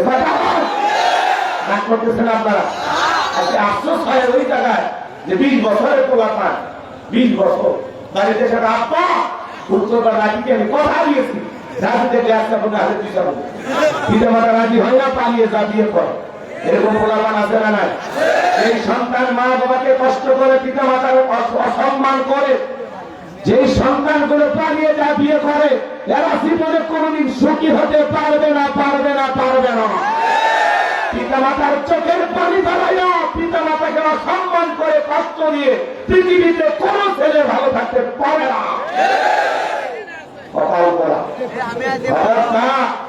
পিতা মাতা কষ্ট পায় এমন কোন কাজ করা যাবে না, কথা বলে না কেন? মা বাবার মনে ব্যথা দেওয়া যাবে না। শোনো, তোমার যদি পা গায়ে আমি পা ধরে বলে দিয়ে যাই, পিতা মাতা পছন্দ করে বিয়ে দেবে যেখানে বরকত আছে, মুরব্বীদের দোয়া আছে যেখানে কল্যাণ আছে। একা একা মাতারি করে বিয়ে করে না, পিতা মাতার পছন্দকে প্রাধান্য দিতে হবে। আর মা বাবার উচিত ছেলে যুবক হয়ে গেলে, মেয়েটা যুবক কি হয়ে গেলে যত দ্রুত পারা যায় বিবাহের ব্যবস্থা করা। একটা ছেলে যৌবন পায় 15-16 বছর বয়সে, যত দ্রুত পারা যায় ছেলেকে বিবাহ করবেন। পিতা মাতা তখন থেকে বলে নিজের পায়ে দাঁড়া, নিজের পায়ে দাঁড়া। দাঁড়াইতে দাঁড়াইতে ছেলের বয়স হয়ে গেছে 32 বছর, এরপরে বিয়ে, বাকি 16 বছর কি আঙ্গুল চুষছে। এজন্য পিতা মাতার উচিত ছেলে মেয়ে যুবক যুবতী হলে যত দ্রুত পারা যায় তাদের বিবাহের ব্যবস্থা করা। তারপরে যৌবন বয়সে যত গুনাহ করবে পিতা মাতাকেও সেই গুনাহের পার্সেন্টেজ নিতে হবে। যুবকেরা সেই খুশি হয়েছে, আপনারা যে কথা আজ পর্যন্ত বুঝতে পারিনি, হুজুর এসে বলে দিবে। আল্লাহ আমাদের অভিভাবকদেরও বুঝতে পারে। চলে বলেন আমি কোন কোন যুবক বিয়ে করেনি, মা বাবার পছন্দের মেয়েকে বিয়ে করবো, হাত তুলে দেখাও তো দেখি। আল্লাহ আমার যুব সমাজকে পিতা মাতার মনের মতো মেয়েকে পিতা মাতার কথা শুনে ভালো পরিবারে ভালো ফ্যামিলিতে বিবাহের ব্যবস্থা করে দেন। প্রত্যেকটা যুবকের জন্য আল্লাহ নেককার বিবির ব্যবস্থা করে দেন। জেলা বানাবি মানে যুবকের দল গভীর মনোযোগ দিয়ে কথা বলে শুনে যান বাজান। এইবার বাদশা বক্তারা করে বলেন, কেন আমি গতকাল রাতে কি স্বপ্ন দেখেছি এই কথা তোমাদেরকে বলতে হবে। জনগণ ডেকে বলে, বাদশা এটা আমাদের পক্ষে বলা সম্ভব নয়। বাদশা বক্তারা করে ডেকে বলে, কেন তোমরা নাকি গায়েব জানো? বলেন তো বাজান, আল্লাহ তারা পৃথিবীর কোন মানুষকে গায়েব জানে? কথা বলেন, গায়েব জানে? আমাদের সমাজে কিছু ভণ্ডপীঠের আবির্ভাব হয়, এরা বলে আমরা গায়েব জানি। যে বলবে আমি গায়েব জানি, এর ধরে নিয়ে যাবে অন্ধকার রুমে। চা তাহলে তুই যাবেন আর বলবেন গায়ে বিমা দিলাম, কারো কাছে বলবি না। মনে রাখবেন বাগান, আল্লাহ ছাড়া পৃথিবীর কোন মানুষ গায়েব জানে না। গায়েবের এলেম আছে কার কাছে? আল্লাহ ছাড়া পৃথিবীর কেউ গায়েব জানে না। অনেক ভণ্ড আছে, আলিফ লাম মিম এগুলোর অর্থ পৃথিবীর কেউ না জানে, আমরা জানি। এটা ভণ্ড, এগুলো কি একটা শয়তান। এই ভণ্ডদের কাছে যাবে না। আমাদের সমাজে অনেক ভণ্ড পীর আছে, গাঁজা খাইয়া মোটকাটি গান বানাইছে, টর্চলাইট করে মুখে বুঝতে পারবেন না। বদলে তুলতে বেরিয়ে হয়েছে, আর সুন্দরবন অবস্থা পেলে বান্দরবনে কি অবস্থা। এই ভণ্ডদের কাছে যাওয়া যাবে? কথা বলেন না কেন? নারী পুরুষ এখন ভাই জিকির করে, রং তামাশা করে, ভিতর বললো বাতি ঝড় বাতাসেও নেবে না, দেখা বাবার মুড়ি ধরলে না মাঝরো যা লাগে না, ভান্ডারি গাড়ি সারা চলে না তো রেল গাড়ি। যে বিশ্বাস করবেন আমার লাগবে না, তিন না টাকা পয়সা। এই পৃথিবীতে এমন কোন নবী রাসূল নাই যে নবী রাসূল সালাত আদায় করেনি। আর আপনার পীর এত বড় পীর, নবীদের চাইতে বড় হয়ে গেছে। বড় নবী তো জায়গা পান না। এই ভণ্ডদের কাছে যাওয়া যাবে? কথা বলে যাওয়া যাবে? আপনাদের এলাকায় কি কখন দেখছেন নারী পুরুষ একত্রে জিকির হয়নি? আলহামদুলিল্লাহ, তাহলে এলাকার মানুষ ভালো। আমি বুঝতে পারছি আপনারা খুবই ভালো মানুষ। তারপরে সতর্ক করে দিলাম, কোন ভণ্ড পীরের কাছে যাবেন না, কোন মাজারে জানান্নাত করবেন না। মনে থাকবে তো ইনশাআল্লাহ পীরের পায়ে সিজদা দেওয়া শিরক, কথা কও, মাজারে সিজদা দেওয়া শিরক, এগুলো থেকে বিরত থাকবেন। আল্লাহ আমাদের হেদায়েত দান করুন। চিল্লা বলেন আমিন। আমার ভাইয়েরা, এইবার বাদশা বলতে নাসর ডেকে বলে, শোনো, গতকাল রাত্রে স্বপ্নে কি দেখেছি সেই কথা বলতে হবে, স্বপ্নের ব্যাখ্যা বলতে হবে। 7 দিনের আলটিমেটাম দিলাম, 7 দিনের মধ্যে আমি স্বপ্নে কি দেখেছি এই স্বপ্নের কথা আর স্বপ্নের ব্যাখ্যা যদি না বলতে পারো, চুলিতে চড়াবো, ফাঁসি দিয়ে মারবো। জনগণ ডেকে বলে, বাদশাহ 7 দিন কেন, 7 বছর সময় দিল, আপনি কি স্বপ্নে দেখেছেন এটা আমাদের পক্ষে বলা সম্ভব নয়। আপনি স্বপ্নের কথা বলতেন আর আমরা স্বপ্নের ব্যাখ্যা দিব, এতটুকুই আমরা পারি। বাদশা বক্তেরা এইবার ভিতরে চলে গেলেন, জেলার জেলখানায় করতেছে। আল্লাহ নবী দানিয়াল ডেকে বলে, জেলার দিকে আসো। দেখে মনে হয় টেনশনে আছে, ব্যাপারটা কি? বাদশার সমস্ত কথা এইবার জেলার খুলে বললো। আল্লাহ নবী দানিয়াল সালাম ডেকে বলে, শোনো জেলার, তোমার বাদশা স্বপ্নে কি দেখেছে আর স্বপ্নের ব্যাখ্যা কি হবে, দুইটাই আমার জানা আছে। জোরে কোন মারহাবা। এইবার বাজান গো আমার, জেলার তো চলে গেছে, বাদশার কাছে যা বলে, বাদশা আপনার টেনশনের ওষুধ পাওয়া গেছে তাই নাকি? বলে হ্যাঁ, জেলখানে একটা কয়েদি আছে যে আপনার স্বপ্নের কথাও জানে, স্বপ্নের ব্যাখ্যাও জানে। এইবার বাদশা বক্তের আসর দেখে বলে, বাজান কই, বাজানকে আমার কাছে নিয়ে আসো। খেলার নাম বাবাজি। এইবার দৌড়ে চলে গেছে, যা বলে বাদশা বক্তের আসর আপনাকে ডেকেছে। আল্লাহ নবী দানিয়াল দেখে বলে, শোনো, আমার 70,000 উম্মতকে গ্রেফতার করা হয়েছে, আমার একটা উম্মত জেলখানায় যাবো, তাই আমি জেলখানা থেকে বের হবো না। নেতৃত্ব যদি শেখা লাগে, নবীদের কাছ থেকে শেখা লাগবে। আমার একটা উম্মত জেলখানায় থাকা অবস্থায় বের হবো না। এরকম নেতার পিছনে স্লোগান দিবেন, যাত্রার পিছনে লাগাবেন না। যে নেতা আপনার বিপদে কাঁদবে, আপনার বিপদে পাশে দাঁড়াবে, আপনার সুখে হাসবে, কথা বলেন। নেতার সাথে মিছিল করতে গাইবান্ধা শহরে 100 জন গ্রেফতার করা হলো। নেতা সকালে থেকে বিকেলে বের হয়, আপনি গরিব মানুষ রিক্সা চালান, ভ্যান চালান, মাঝে ময়দানে কাজ করেন। আপনি একদিন রোজগার না করে আপনার পরিবারের মুখে খাবার ওঠে না। নেতা যদি ভালো হয়তো রেখে বলতো, আমার একটা গরিব জেলখানায় টাকা অবস্থায় আমি বের হবো না, এরা গরিব মানুষ ভালোবেসে মিছিল করতে আসছে। কিন্তু নেতা আপনার জেলখানায় রেখে আসছে কি বাহিরে বের হয়ে আসছে, না যাত্রার ভিতরে স্লোগান দেওয়া যাবে না। আমরা কম খারাপ না, স্লোগান দিই, নেতাবাজি খান, ট্যাবলেট খান, ট্যাবলেট খান, ট্যাবলেট খান, যেখানে আমরা আছি সেখানে ট্যাবলেট খান, কবরে তোমরা কেন পড়ে?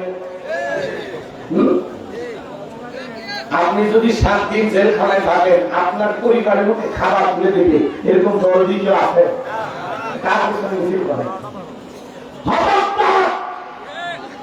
আপনি আপনার পরিবারকে বিপদে ফেলবেন না।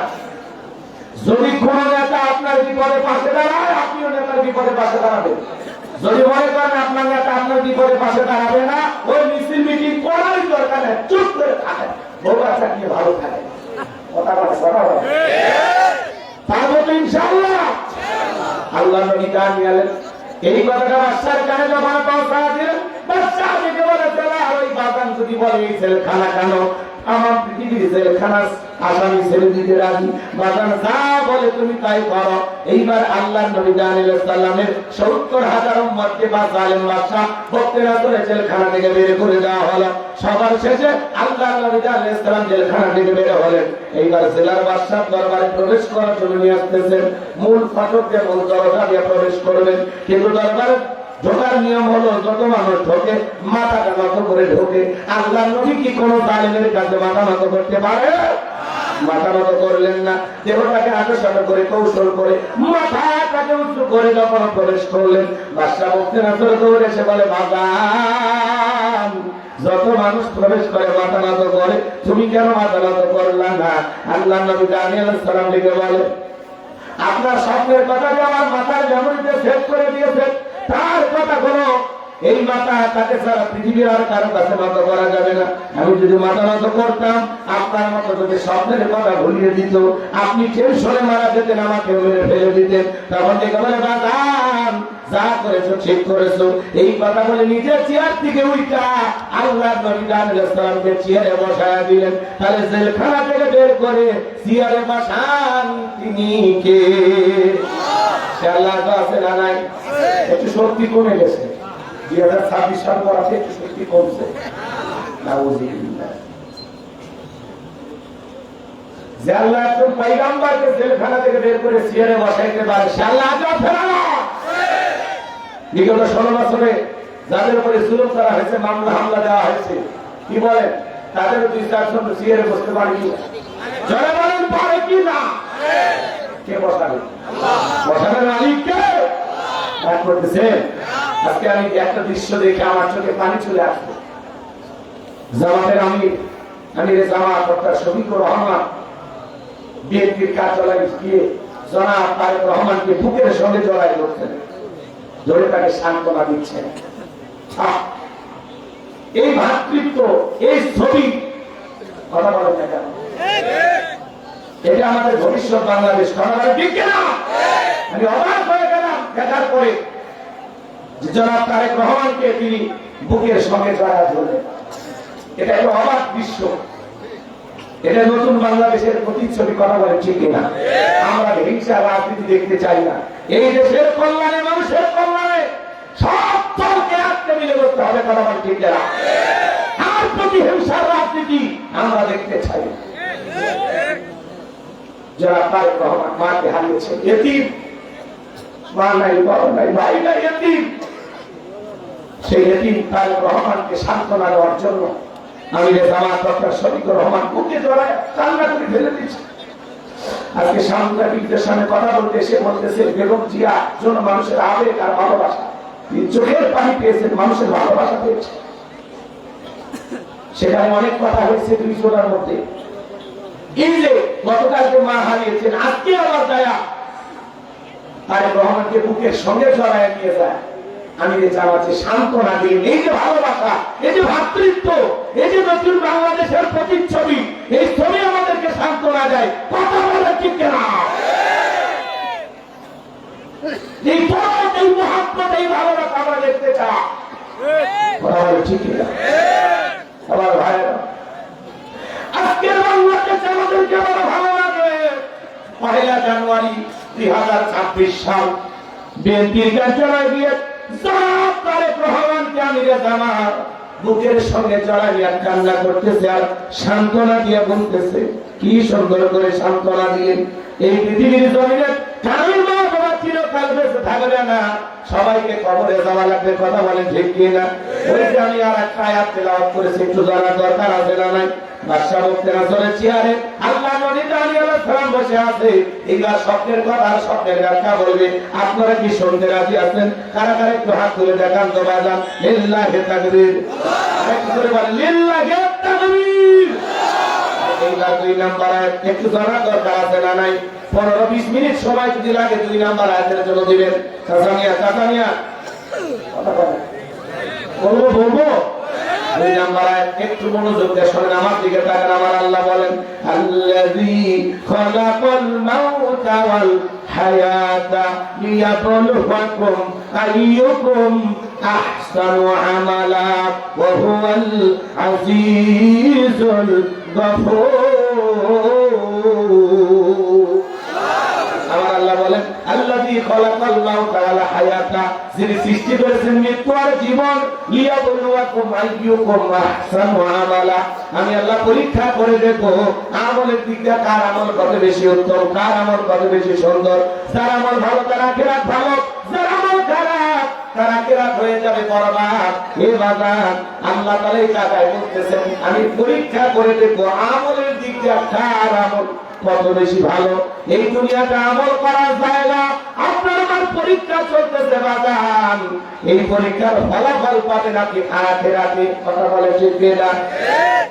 ফলাফল যদি ভালো হয় আপনি জান্নাতি, আর ফলাফল যদি খারাপ হয় আপনি জাহান্নামী। কথা বলেন। আয়াতের শুরুতে আল্লাহ কি বলেন? আল্লাযী খালাকাল মাউতা ওয়াল হায়াতা, যিনি সৃষ্টি করেছেন মৃত্যু আর জীবন। সর্বপ্রথম আল্লাহ মৃত্যুর কথা কেন বলেন বাজান? এই দুনিয়াতে আসার একটা সিরিয়াল আছে, যাওয়ার কিন্তু কোনো সিরিয়াল নাই। দাদা আসছে, দাদার পরে বাবা আসছে, বাবার পরে আমি আসলাম, আমার পরে আমার সন্তানের আসলো। কিন্তু যাওয়ার বেলায় দাদার আগে নাতি চলে যায়, বাবার আগে সন্তান চলে যায়, বাবার কাছে সন্তান। আল্লাহ, এটা পৃথিবীর সব চাইতে ভারী বোঝা। একটা সন্তান মাকে হারাইলে, বাবাকে হারাইলে যেমন কষ্ট পায়, একটা বাবাও সন্তানকে হারাইলে তার চাইতে বেশি কষ্ট পায়।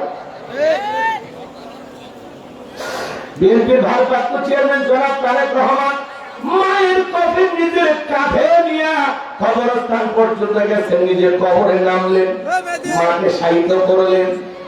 আর মাকে কবর রাখার পরে অঝরে চোখের পানি ছেড়ে দিয়া কান্নাকাটি করলেন। আজকে দেশের মানুষকে ধন্যবাদ দিয়েছেন যে আপনারা এই বিপদের দিন আমাকে যেভাবে সান্ত্বনা দিয়েছেন, যেভাবে পাশে দাঁড়িয়েছেন, আপনাদের ঋণ আমরা কখনো শোধ করতে পারবো না। এজন্য বাজার, কার কখন মৃত্যু হবে আমরা কেউ জানি না। রাজারও মৃত্যু হবে, প্রজারও মৃত্যু হবে, বাদশারও মৃত্যু হবে, প্রধানমন্ত্রীর মৃত্যু হবে, জনগণেরও মৃত্যু হবে। দুনিয়া থাকার জায়গা না, সবাইকে বিদায় নিয়ে চলে যাওয়া লাগবে। এই বাজার, ওই জন্য বললাম আসার একটা সিরিয়াল আছে, যাওয়ার কিন্তু কোনো সিরিয়াল নাই। একটা ছেলে দুনিয়াতে আসবে ৯-১০ মাস আগে খবর পাওয়া যায়, কিন্তু একটা মানুষ বিদায় নেবে ৯ সেকেন্ড আগেও জানা যায় না তার কখনো কোথায় মৃত্যু হবে। আল্লাহ রাব্বুল আলামিন বলেন কুল্লু নাফসিন যায়িকাতুল মাউত, প্রত্যেক প্রাণীকে মৃত্যুর স্বাদ গ্রহণ করা লাগবে। এই মৃত্যুর স্বাদ হলো দুই প্রকারের, মিষ্টি খেলে মিঠা লাগে, নিম পাতা খেলে তিতা লাগে। এবার যারা ঈমানদার তাদের মৃত্যুটা বড় মিঠা। একটা শিশু মায়ের কোলে দুধ পান করতে করতে যেমন ঘুমের মধ্যে চলে যায়, যারা ঈমানদার তারা তেমনি ভাবে বিদায় নেবে, টেরও পাবে না। বলুন সুবহানাল্লাহ। যারা নাফরমান বেঈমান আল্লাহর অবাধ্য গোলাম, এরা যখন মৃত্যুবরণ করবে দেখেন না কত মানুষ পেশাব পায়খানা করে যায়, কত মানুষ চোখগুলো বড় বড় করে, কত মানুষ দেখেন না মৃত্যুর সময় গালি দিতে দিতে মারা যায়, কত মানুষ মৃত্যুর ৬ মাস করবে জবানটা বন্ধ হয়ে যায়।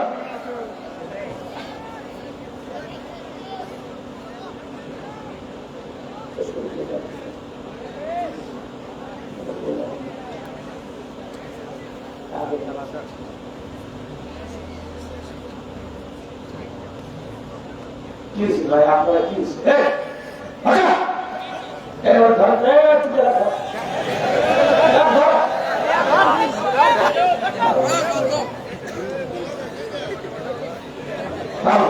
কত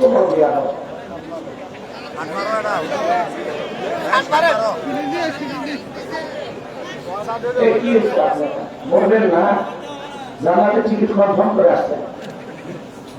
মৃত্যুর কথা শুনে ভয় লাগতেছে, আজকে মারবেন এরকম মারতেছে, যে ওদের মনে জানাজা পড়াবে এরকম মারতেছে। মৃত্যুর কথা শুনলে আমাকে বারবার বলছে হুজুর একটু কান্নার আলোচনা করবেন, মানুষকে একটু ভয় দেখাবেন। এই জন্য তিলাওয়াত করছি, একটু বুঝে শুনে। যদি 15-20 মিনিট আলোচনা শোনেন আপনার জীবনটা আপনার দিয়ে দিতে পারে। এই 15-20 মিনিট আপনার জীবন পাঠায় এই দুনিয়াতে আমরা কেউ থাকবো না, মজা কেউ থাকবো না, সবাইকে বিদায় নেওয়া হবে। আল্লাহ তাআলা কি বলেছেন একটু শোনে, এত অস্থির ছিল মিস্টার দিয়ে দেওয়া যাবে একটু দেখি তো একটু হাত করে দেবেন দেবেন একটু কাটিয়ে না লিল্লাহিত তাকবীর লিল্লাহিত তাকবীর শুধু ডান হাতটা দেখান তো বাবা শুধু ডান হাত সবাই দেখেন আল্লাহ বলেন ইন্না আসহাবাল ইয়ামিন ফি জান্নাতিন ইয়াতাসাআলুন ডানপন্থী যারা জান্নাতের বাগানে থাকবে না ডানপন্থীদেরকে আল্লাহ ভালোবাসেন বলুন সুবহানাল্লাহ।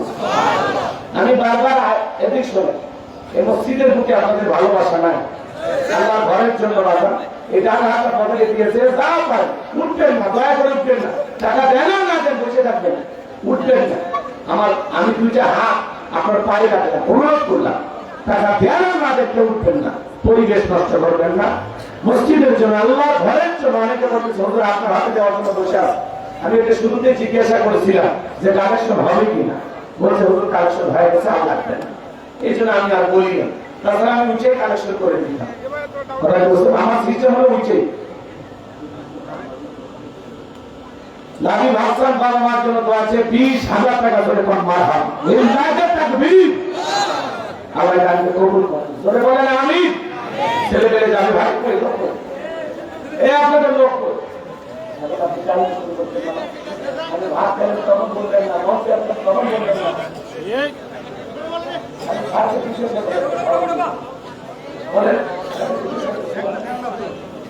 শেষ করা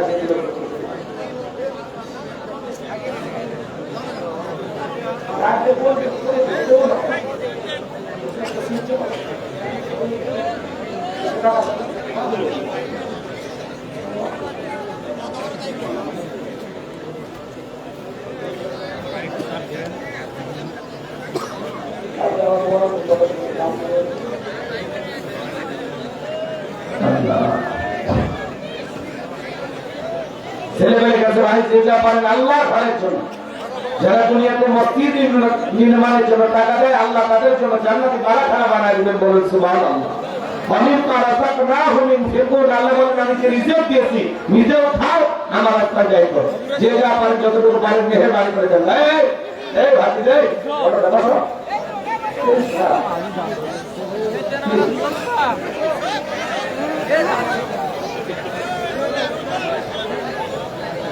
মেহরবানি করে যে যা পারেন আল্লাহ রাস্তায় বাজার মেহরবানি করে দেন আল্লাহ ঘরে চলে যান মা বোনদের বিপদ মোচন পাবেন না মা বোনেরা যারা আছেন মা আপনারা প্রাণ করে দান করবেন আল্লাহ মা বোনদেরকে দান করেন তাও ঠিক দান করুন ধরে বলেন আমি আমার কাছে 500 টাকা 2-4-5-10 দেওয়ার মতো কেউ থাকলে আসেন যেহেতু আপনার হাতে দেওয়ার জন্য বসেছিলাম এরকম কোন দরদের ভাই থাকলে আসেন আমার হাতে দেন মাশাআল্লাহ ইয়া ভাই 1000 টাকা ধরে কোন মারহাবা একজন যুবক 500 টাকা ধরে কোন মারহাবা আল্লাহর গানগুলো কবুল করা হাত বাড়া সিদ্দিক এগুলো বলে মাফ করে দেন জয় বলেন আমি এই যে হাত তুলে 20 মিনিট চাইলাম এরিনাম 20 মিনিট আরে মানুষ এগুলো কি বছর ধরে কামাই করে আমার তো সন্দেহ হচ্ছে টাটকা ওয়াদা ভুলে গেলে হাত তুলে 20 মিনিট চাইলাম ভুলে গেছে আমি 20 মিনিট পরে ওয়াদা উঠলে আপনার ওয়াদা ঠিক থাকবে আরে 20 মিনিটের আগে চলে গেলে আপনি তো ওয়াদা ভঙ্গ করলেন ওয়াদা ভঙ্গ করা মানে দিকে লক্ষ্য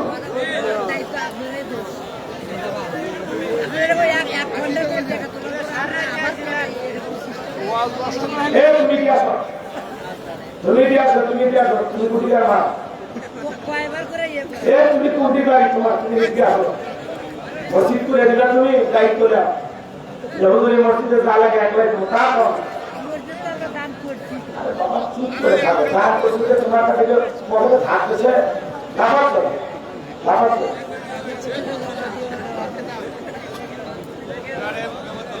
আর কিছু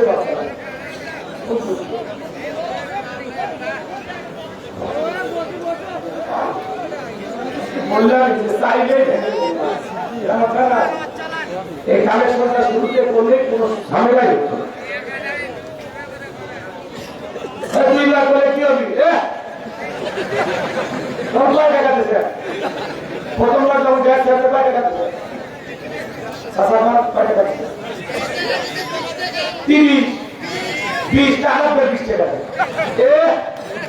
20 টাকা দিতে ভাগ নিচ্ছে আর একবার 20 টাকা দেবেন যত দেবেন তত আল্লাহ খুশি হবে দান করলে কেউ ভিক্ষুক হয় দান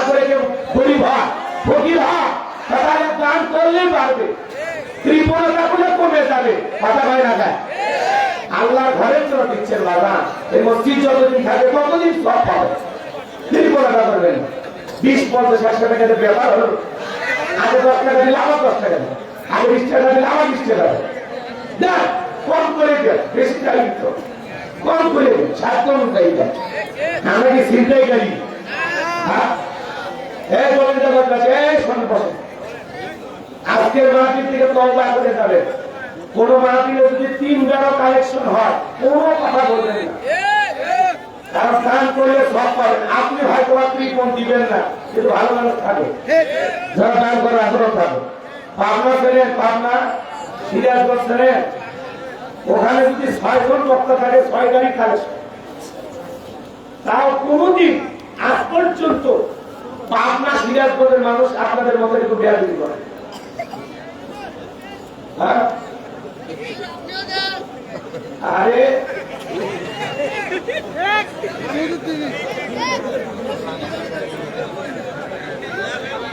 আমার কথা বুঝতেছে? আমি দেবো, আপনার দেখে দেবো সময় মতো দিন। আপনারা আপাতত বাকি লিখে দেন, আজকে থাকতে যান ভাই, না দিয়ে চলেন। কয়েকটা কথা বলে আমি শেষ করে দেবো। আপনারা চলে গেলেও কয়েকটা কথা আমাকে বলতে হবে। এটা আপনারা বুঝেও যান, বোঝানোর জন্য কয়েকটা কথা বলি আমি দোয়া করবো। ইনশাআল্লাহ প্রচুর কুয়াশা পড়েছে, আসলে আপনাদেরকে বিরক্ত করে লাভ হবে। শীতের দিনে আপনারা যে আসছে এটা আমার কথা, আমি ভালো আপনার খালি মানে সাইডে দেওয়া পারে না, এটা যদি আসছে এটা বিশাল ব্যাপার। এই গ্রামের লোক ধন্য আপনাদের কাছে, আপনারা যে আসছে এই গ্রামের কয়জন আছে? 25 জন, 30 জন, 50 জন, সব মানুষ বাইরে না। এই গ্রামের কয়জন হাত করে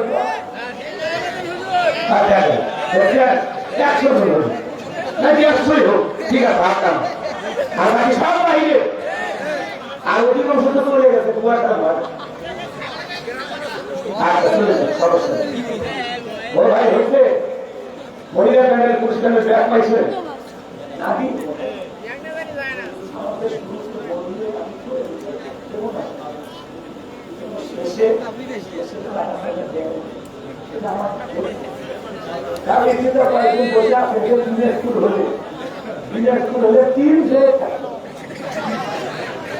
হ্যাঁ,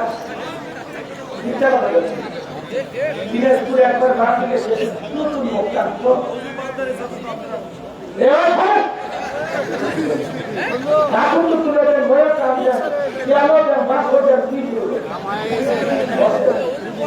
আমাকে আমার মতো কথা বলে আজকে আমি কথা বলছি। আমি তো বলছি যে আপনারা কাগজ শুনতে বলুন, আমি করে দেবো। আমার সিস্টেম হলে উঠে আগে বাঁধে, তারপরে ওয়াশ করে মাঝে দিদি শোনা হয়ে গেল। বুঝেছেন? আপনারা দিয়ে আপনাদের কালেকশন করে দিতে পারলেন, আমি নিজে অপমান আমার খারাপ হয়েছে। 2 টাকা হলে তো মসজিদে করি, তাই না? 10 টাকা এতবার আয়োজন করে 10 টাকা লাভ নিয়ে ভালো আল্লাহ ভয়। আমি তো শুরুতে কালেমা পড়া করে জিজ্ঞাসা করেছি,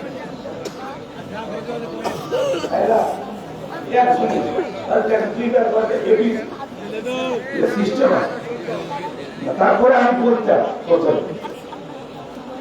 আমি যে টাকা চাইছি ভাই মাহফিল শেষে ওর শেষে যখনই টাকা চাইছি বিশ্বাস করেন ঝাল পাইলে মৌমাছি মানে ব্যান্ডেল তার এক ধরুন এক ধরুন আমার জীবনের লিখন। সেই দিন থেকে আমি শপথ গ্রহণ করছি যে যদি কালেকশন করার আগে উঠে আমি ওয়াজের সাথে কালেকশন করবো।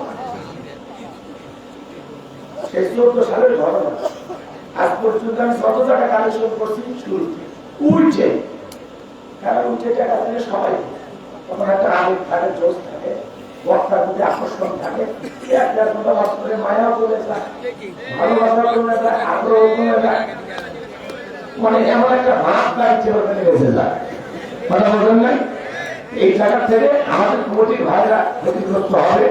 যদি পারেন আল্লাহ ঘরের জন্য একটু দেন, আমি চলেন আলোচনায় যাই। হ্যাঁ, আর ভাইরা আপনারা মন খারাপ করবেন না, আমি আপনাদেরই ভাই, এটা আমার কানে করতে খালি খাওয়ার সময় কানে চাল দিলে হতো একবার আপনার বাড়ি চালাতে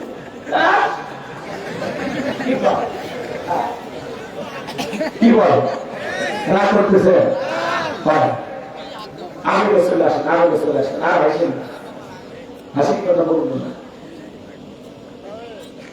আমার দিকে তাকান 10টা মিনিট মনে করেন দুনিয়াতে আপনার কেউ নেই, দুনিয়াতে আপনার কেউ নাই, আপনি শুধু আমার কথা বলবেন, যা যা বলবো তাহলে শুনবেন, আপনি সে তো ওই জায়গায় নিয়ে যাবেন, ব্যাস দেখবেন চিন্তা ভাবনা কেমন আসে। আমার আল্লাহ বলেন আল্লাযী খালাকাল মাউতা ওয়াল হায়াতা লিয়াবলুয়াকুম আইয়ুকুম আহসানু আমালা ওয়া হুয়াল আজিজুল গফুর। আমার আল্লাহ দেখে বলেন আল্লাযী খালাকাল মাউতা ওয়াল হায়াতা, যিনি সৃষ্টি করেছেন মৃত্যু আর জীবন, লিয়াবলুয়াকুম আইয়ুকুম আহসানু আমালা, আমি আল্লাহ পরীক্ষা করে দেখবো আমলের দিক দিয়ে কার আমল কত বেশি উত্তম, কার আমল কত বেশি ভালো। যারা আমল ভালো তারা আখিরাত হয়ে যাবে ভালো, যারা আমল খারাপ তারা আখিরাত হয়ে যাবে বরবাদ। ওই জন্য বলতেছিলাম বাজার, যারা ইমানদার তাদের মৃত্যুটা বড় মিঠা, তারা দুনিয়া থেকে বিদায় নেবে চেনো পাবে না, কিন্তু যারা না পারবা মৃত্যুর যন্ত্রণায় তারা ছটফট করবে, পা থেকে মাথা পর্যন্ত রুহুটা ছোটাছুটি করবে, সহজে বের হতে চাইবে না। কত মানুষ দেখেন না মৃত্যুর 6 মাস আগে জবানটা বন্ধ হয়ে যায়, সন্তানরা শরবত বানাইয়া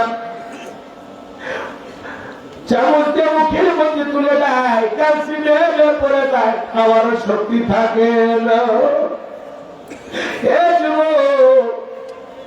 আল্লাহ নবী ইদ্রিস আলাইহিস সালামকে জিজ্ঞাসা করা হয়েছে, ও আল্লাহ নবী ইদ্রিস, মৃত্যুর যন্ত্রণা আপনার কাছে কেমন মনে হয়? ইদ্রিস আলাইহিস সালাম দেখে বলেন, জ্যান্ত ছাগলের গা থেকে চামড়া খসাইলে ছাগলের যেমন কষ্ট হয়, মৃত্যুর যন্ত্রণা আমার কাছে তেমনি কষ্টকর মনে হয়। যুবকের মৃত্যুর যন্ত্রণা বড় ভয়ঙ্কর, এই পৃথিবী থাকার জায়গা না, সবাইকে বিদায় দিয়ে যাওয়া লাগবে। মনে করো না 10 তলা বিল্ডিং এ তুমি ঘুমাও, মালাকুল মউত বুঝি তোমার বিল্ডিং এ আসবে না, লিফটের সুইচ বুঝি মালাকুল মউত জানে না। যুবকরে মৃত্যুর সময়টা যখন চলে আসবে, যেখানে থাকো না কেন মৃত্যু তোমাকে ধরবে। আমার আল্লাহ বলেন, আইনামা তাকুনু ইদরিকুমুল মাউতু ওয়ালাউ কুনতুম ফি বুরুজিন মুশাইয়াদা। সূরা নিসার ৭৮ নম্বর আয়াত। আল্লাহ দেখে বলেন, যেখানে থাকো যে অবস্থায় থাকো মৃত্যু তোমাদেরকে ধরবেই, মৃত্যু থেকে পালানোর কোনো রাস্তা খোলা নাই। যুবক রে, এই পৃথিবীর জমিন থাকা কত তোমার মতো কত যুবক মোটর সাইকেল নিয়ে হলো, সকালবেলা সেলফি তুললো, দোস্ত বাবার বাইক নিয়ে ঘুরতেছি, সন্ধ্যাবেলায় কাকে তলে চাইয়া লাশ হয়ে বাড়িতে ফিরে আসলো। তোমার মতো কত যুবক নদীতে গোসল করতে গিয়ে হারিয়ে গেল, তোমার মতো কত যুবক কক্সবাজার পিকনিকে গিয়ে হারিয়ে গেল, তোমার মতো কত যুবক নাচতে নাচতে মারা গেল, তোমার মতো কত যুবক ঘুমাইলো আর ঘুম থেকে জাগলো না। এই তো কয়েকদিন আগের ঘটনা বাবা, ঝিনাইদহের এক যুবক বাসর ঘরের ফুল কেনার জন্য দোকানে চলে গেছে, বিয়ে করছেন, বিবি চলে আসছে, ফুল দিয়ে বাসর ঘর সাজাবে, ফুলের টোকলাটা নিয়ে রাস্তা পারাপার হওয়ার সময় তার কাছে ধাক্কা ধরে চাপা দিয়া পৃথিবীর জমিন থেকে বিদায় হয়ে চলে গেল। এই তো কয়েকদিন আগের ঘটনা, একটা মাইক্রো বাসে কবুল বইলা নতুন বউকে নিয়ে রেল লাইন পার হয়ে যাচ্ছে, দেশের ধাক্কা মাইরা ঘর যাত্রী সহ সবাই মারা গেছে। যুবক বলা যাবে না, এমন সময় আসবে বাসর ঘর রেডি থাকবে, বিবি রেডি থাকবে, কিন্তু বাসর ঘর পর্যন্ত তুমি পৌঁছাইতে পারবে না। যুবক কারা কখন মৃত্যু আসবে আমরা কেউ জানি না। দেখো কত মানুষ খাবার টেবিলে খাবার নিয়েছে, খাবার প্রস্তুত হয়ে আছে, শুধু লোকমাটা তুলে মুখে দেবে, তার আগে মালাকুল মউত হাজির হয়ে গেছে। কত মানুষ কিভাবে বিদায় নেয় দেখো না রে যুবক, একটু ভাবো, একটু ভাবো, এই পৃথিবীতে কেউ থাকবে না, সবাইকে বিদায় নিয়ে চলে যাওয়া লাগবে। যুবক, তুমি যদি 7 দিনের সফরে কক্সবাজারে যাও, তোমার একটা ব্যাগ থাকে, ওই ব্যাগের ভিতরে প্রয়োজনীয় পোশাক আশাক থাকে, মোবাইল চার্জার থাকে, প্রেমিকার ডায়েরি থাকে। সফর মাত্র 7 দিন, 7 দিনের জন্য একটা ব্যাগের প্রয়োজন হয়। পরকাল নামের সফরে যাব, যেই সফরের শুরু আছে শেষ নাই। আমার আল্লাহ বলেন বাল তুসিরুনাল হায়াতাদ দুনিয়া ওয়াল আখিরাতু খায়রুন ওয়া আবকা। তোমরা দুনিয়ার জীবনকে প্রাধান্য দিচ্ছ, আর তোমরা আখিরাতের জিন্দেগির চিরস্থায়ী। যেই জীবনের শুরু আছে শেষ নাই। হে যুবক, দেখো তো আমলনামার একটা ব্যাগ তুমি রেডি করতে পারছো কিনা? যুবক, দেখো তো আমলনামার ব্যাগের ভিতরে নামাজ আছে কিনা, রোজা আছে কিনা, হজ আছে কিনা, যাকাত আছে কিনা, দান খয়রাত আছে কিনা, পিতামাতার হক আদায় করেছো কিনা, প্রতিবেশীর সাথে ভালো ব্যবহার করছো কিনা। যুবক, এখনো তাকায় দেখো, যেটুকু আমল নিয়ে রেডি হইছো, এই আমল দিয়ে পরকালে নাজাত পাইবা কিনা। আল্লাহর কাছে হিসাব দেওয়ার আগে 2টা মিনিট ঠান্ডা মাথায় বালিশে মাথা রেখে একবার চিন্তা করেন, আজকে যদি আপনার মৃত্যু হয়, এই মৃত্যু আপনাকে কোথায় নিয়ে যাবে, কি হবে আপনার? মনে করেন আপনি মারা গেছেন, রাত 2টার দিকে আপনার বিবি যদি টের পায় আমার স্বামী মারা গেছে, আপনার বিবিকে সকাল পর্যন্ত অপেক্ষা করবে।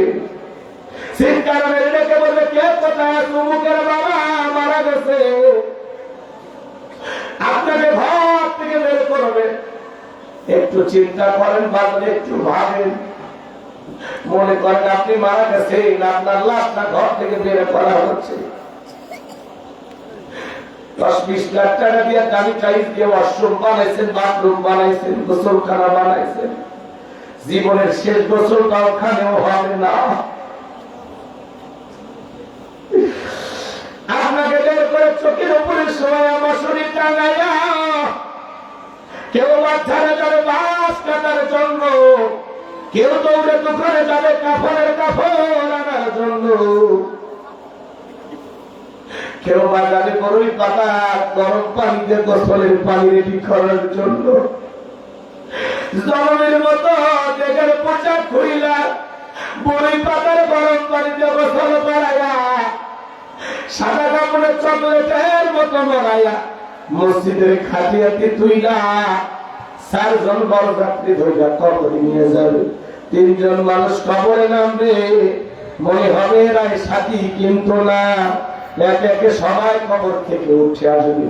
কবরে লাশটা রাখার পরে বাঘ বিছায়া দেবে,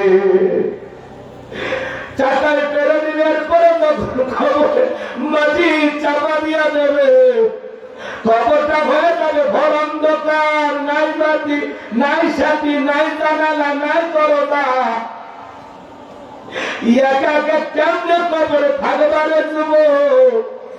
থাকি নাই পালন করার জন্য পটকা ফুটাও, আতশবাজি ফুটাও। তোমার পটকার আতশবাজির আওয়াজে ছোট্ট বাচ্চা কেঁপে কেঁপে ওঠে, ঘুমাইতে পারে না। তোমার পটকা আতশবাজি হাজার হাজার লক্ষ টাকা অপচয় করলাম, মানুষের ঘুম হারাম করলাম। পালন করার জন্য পাগল হয়ে গেছো, 31 নাইট পালন করার জন্য ব্যস্ত হয়ে গেছো। কবরের ফার্স্ট নাইটটা কেমন হবে, কবরের পহেলা রাতটা কেমন হবে, একা একা কবরে কেমনে থাকবারে যুবক।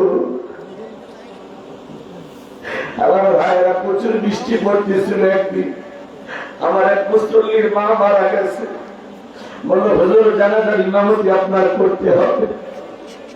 আমি চলে গেলাম, জানাজা শুরু হবে এমন মুহূর্তে এত করে বৃষ্টি আসলো। কিছুক্ষণ আগে বললো হুজুর কবরের পানি আটকে গেছে, আমরা বালতি দিয়ে সেচে উঠাইলাম। আবার যখন জানাজার আগ মুহূর্তে বৃষ্টি আসে, কবরের ভিতরে আবারও পানি ঢুকে গেছে। এরপরে জানাজা দেওয়ার পরে লোকজন বলতেছে, ভাই যে অবস্থা আকাশের, বারবার বৃষ্টি আসতেছে, আর পানি তোলা যাবে না। কলার গাছ কাটা হলো, কলার গাছের ডুমগুলো ভিতরে দেওয়া হলো। এরপরে পানির উপরে মাল রেখা যখন মাটি দেওয়া হলো, ওই কাদা মাটি কবরে দিয়া ছেলেগুলো কাঁদে আর বলে, লক্ষ টাকার খাট তোমার ঘরে মা, দামি বিছানা পরে আছে মা, আর কাদা মাটির ঘরে পরে রাখতে গেলাম মা।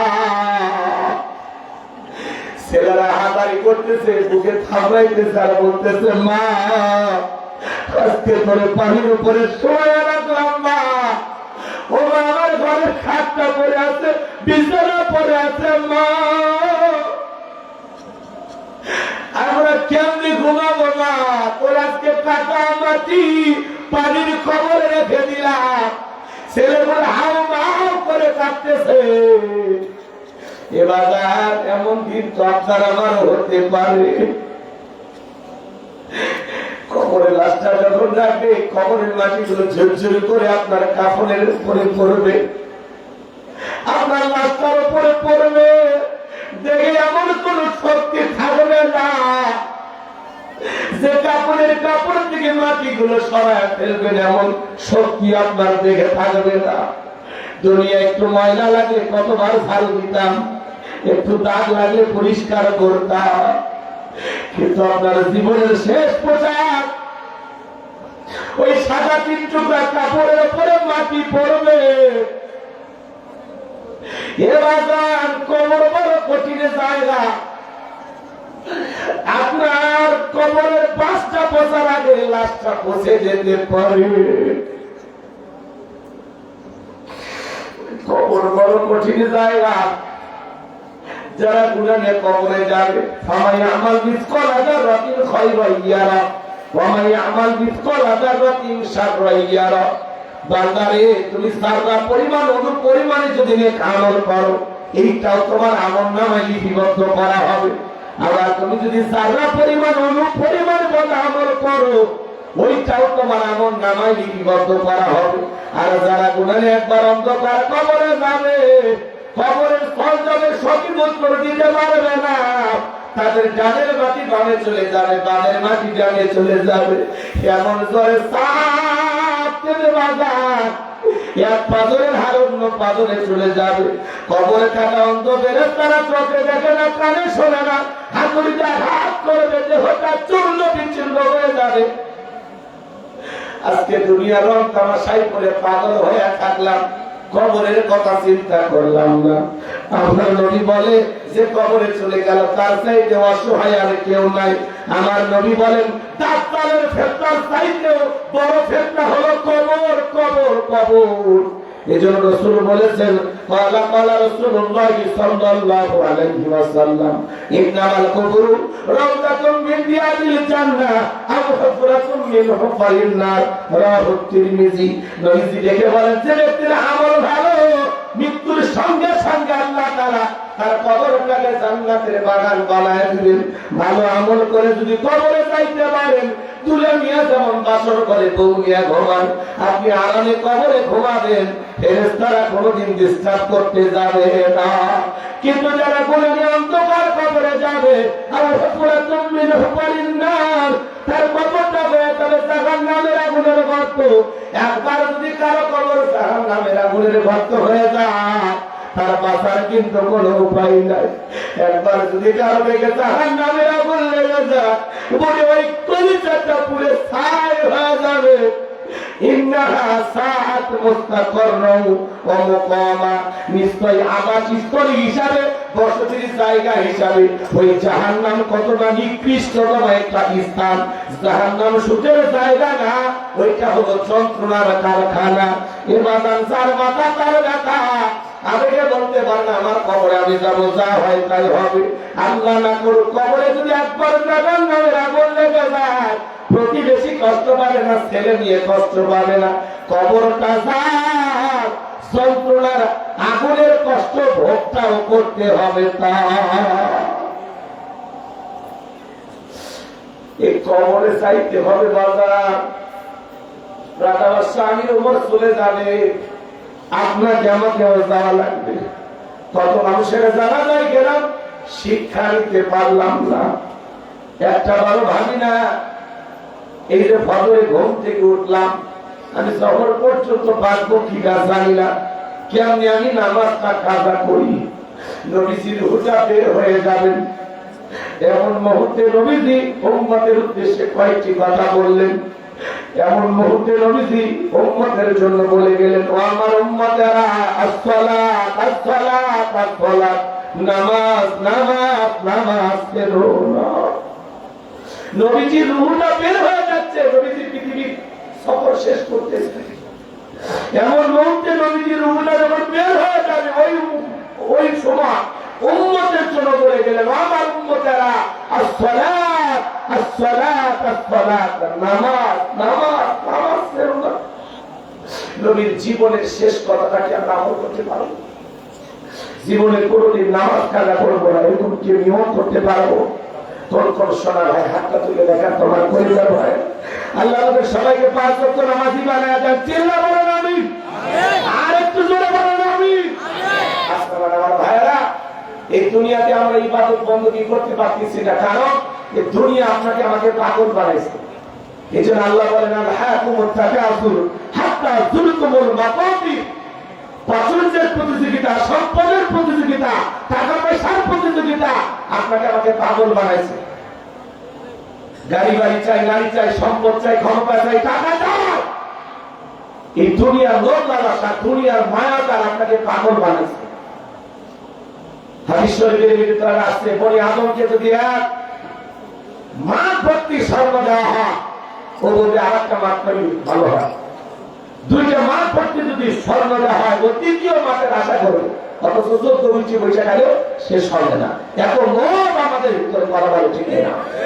এজন্য বাবা, এই লোভ লালসা আপনাকে আমাকে পাগল বানাইছে। এই লোভ লালসার কারণে ভাই হয়ে ভাইয়ের হক বুঝে দিতে চায় না, কথা বলে। এই লোভ লালসার কারণে চাচা হয়ে 3 ভাতিজার হক বুঝে দিতে চায় না। এই লোভ লালসার কারণে খাদ্যে ভেজাল দেয়, ওজনে কম দেয়, দুধে পানি মিশায়, জমি আল ছাড়ে, প্রতারণা করে, ধোকা দেয়, মানুষকে ঠকায়, চিটারি বাটপারি করে জীবন চালায়। কথা বলেন ঠিক কিনা? এই দুনিয়া পাগল বানাইছে। এই দুনিয়ার লোভ লালসা থামবে কখন? হাত্তা যুরতুমুল মাকাবির। যেদিন মানুষ কবরে প্রবেশ করবে, আর কবরের মাটি যেদিন বনি আদমের মুখের ভিতরে ঢুকবে, সেদিন আপনার আমার লোভ লালসা থেমে যাবে। কবরের মাটি মুখে না ঢোকা পর্যন্ত বনি আদমের লোভ লালসা কমবে। এত লোভ আমাদের ভিতরে, এই দুনিয়ার লোভ লালসা পাগল বানাই ফেলছে। বাজার একটা বার চিন্তা করেন, কয়টা দিনের জন্য দুনিয়াতে আসছেন? এটা একটা ওয়েটিং রুমের মতো। একটা বাস স্ট্যান্ড, একটা বাসের জন্য যেরকম কয়েক মিনিট অপেক্ষা করি, এই দুনিয়াটা কয়েকটা মিনিটের জন্য আল্লাহ পাঠাইছে। এখানে আসছি আখিরাতের মাল সামান নেওয়ার জন্য, এখানে আসছি আল্লাহ গোলামি করার জন্য। গোলাম মনিবের ইচ্ছায় চলবে, গোলামের ইচ্ছায় মনিব চলবে না। কথা বলেন, কি করতেছেন দুনিয়া? যা মনে চাইতেছে, গান বাজনা, রং তামাশা, হরিহুল্লাহ, নাটক, সিনেমা, যা ইচ্ছা তাই করতেছে। ও মা বোনেরা, ব্যাপারটাই চলতেছে। আল্লাহরে ভুলে গেছেন, ইসলাম থেকে দূরে সরে গেছেন। একটা বড় ভাবেন না, আজকে যদি আমার মৃত্যু হয়, মালিকের কাছে কি নিয়ে যাবো? কতটুকু আমল করেছি, এই আমল থেকে পরকালে না যা পারো, এই আমল কি আমার জন্য যথেষ্ট হয়েছে? একটা বার চিন্তা করেন। বাজার তাই হাত রোধ করে বলে যায়, এই দুনিয়াতে একবারই আসার চান্স পেয়েছেন, দ্বিতীয়বার চান্স পাবেন না। কবরে যারা গেছে, একটা সিজদা দেওয়ার জন্য আফসোস করে বলতেছে, আল্লাহ আর আপনার দুনিয়ার কথা, এইবার শুধু তোমার ইবাদত করবো, আর কোন দুনিয়ার লোভ লালসা করবো না। একটা বার নিয়ে কথা কি আসছে? দাদা কাছে আসছে, তার দাদার কাছে আসছে, কেউ আসে না। এমন একটা জায়গা, সবাই যায় কিন্তু কেউ ফিরে আসে না। কবর এমন একটা জগৎ, যে জগতে প্রবেশ করা যায়, বের হওয়ার কোন উপায় নাই। আল্লাহ আল্লাহ আমাদের সবাইকে সঠিক বুঝ দান করেন। এটা জোরে বলেন আমিন। এই জন্য আল্লাহ বলেন, আল্লাযী খালাকাল মাউতা ওয়াল হায়াতা, যিনি সৃষ্টি করেছেন মৃত্যু আর জীবন, লিয়াবলুয়াকুম আইয়ুকুম আহসানু আমালা। আমি আল্লাহ পরীক্ষা করে দেখবো আমলের দিক দিয়ে কার আমল কত বেশি উত্তম। এই যে মৃত্যু আর জীবনের মাঝামাঝি সময় আল্লাহ আপনাকে দিয়েছেন। কত সন্তান গর্ভে থাকতে মারা যায়, কত সন্তান জন্ম নিয়েই মারা যায়, কত সন্তান 6 মাসে মারা যায়, 1 বছরে মারা যায়। ওই তালিকায় কি আল্লাহ আপনাকে আমাকে রাখতে পারছেন না? পারেন না? আল্লাহ চাইলে পারত না? এত বছর হায়াত দিয়েছেন, এটা কার নিয়ামত? যুবক, তুমি কি মনে করো মরবা না? আজকে তোমাকে নামাজে দাওয়াত দিলে বলে, হুজুর এই তো কেবল যুবক, ভরা যৌবনে পা দিলাম, একটু দুনিয়াটা বুঝি, পরেই চাই মসজিদে। যুবক চলো মসজিদে যায়, কথা হলো বিয়ের কথা চলতেছে, বিয়েটা কইলে নেই আছে না? বিয়ে করার পরে যুবককে বলে যুবক চলো না মসজিদে যায়, কয় হুজুর বিয়ের রঙই শুকাইল না, একটু বউরে সময় দিই পরে যায় আছে না? এরপরে কিছুদিন পরে বাচ্চা কাচ্চা হয়ে যায়, যুবক মসজিদে চলো, এই তো মাত্র বাচ্চা কাচ্চা হইল, এদের একটু লালন পালন করতে হবে, ব্যস্ত আছে, পরেই যায়। আপনি যে এতটা চিন্তা করতেছেন বিয়ে করবেন, বাচ্চা হবে, তাদের লালন পালন করবেন, তা আপনারটা করুন, তখন নিজের আমল নামা রেডি করবেন। আল্লাহ বলে নিজের যৌবনটাকে সংযত রাখো, নিজের যৌবনটাকে কন্ট্রোল করো। এই যৌবনকালের ইবাদতটাই তো আল্লাহ পছন্দ করে, এই যৌবনকালটাকে তো আল্লাহ ভালোবাসে। এই যৌবনকালের উপস্থিতটা ইবাদত বন্দী আল্লাহ পছন্দ করে। আর যদি আমি এত চিন্তা করতেছি হুজুর বিয়ে করি, বাচ্চা এতদূর পর্যন্ত যাইতে পারবা, খরচ ছিল বিয়ে করার আগে মারা যায়নি, ওই তারিখে যদি তোমার নামটা থাকে, কথা বলে না। কোন যুবক বিয়ে করেছে, বাসর ঘরে প্রবেশ করার আগে মারা গেল, ওই তারিখে যদি তুমি থাকো, এজন্য যুবক আসো, পরিবর্তন হয়ে যায়। প্রত্যেকটা মাহফিলে আমরা যাবো, তৈহুল্লাহ করবো, আলোচনা সঙ্গ চলে আসবে, এমনটা যেন না হয়। মাহফিল গুলো যেন আমাদের হেদায়েতের জন্য হয়, সেখান থেকে আমরা কিছু নিয়ে আসবো, ঘর পর্যন্ত নিয়ে যাবো। আল্লাহ বক্তা শ্রোতা উভয়কে আমল করা তৌফিক দান করেন। ওয়া আখিরি দাওয়ানা আলহামদুলিল্লাহি রাব্বিল আলামিন। হযরত এদিকে খেয়াল করেন, হযরত আলীর কথা আর বাদশার ঘটনা পুরোটা যদি আমি বলতে চাই, কমপক্ষে আরো আমার 40 মিনিট বস করা লাগবে, এত সময়টা আপনাদের হাতে আছে। বাদশার ঘটনাটা বলবো না, এটা বলতে গেলে লম্বা হবে, শুধু আলীর কথা একটা মিনিটে শেষ করে দিই। আপনারা কি কষ্ট পাচ্ছেন? কারণ ভাইয়া যদি বসতেন আমি একটু চিন্তা, একটু বসেন, আমরা এখনই দোয়া করবো। এবারে কি মোনাজাত করব?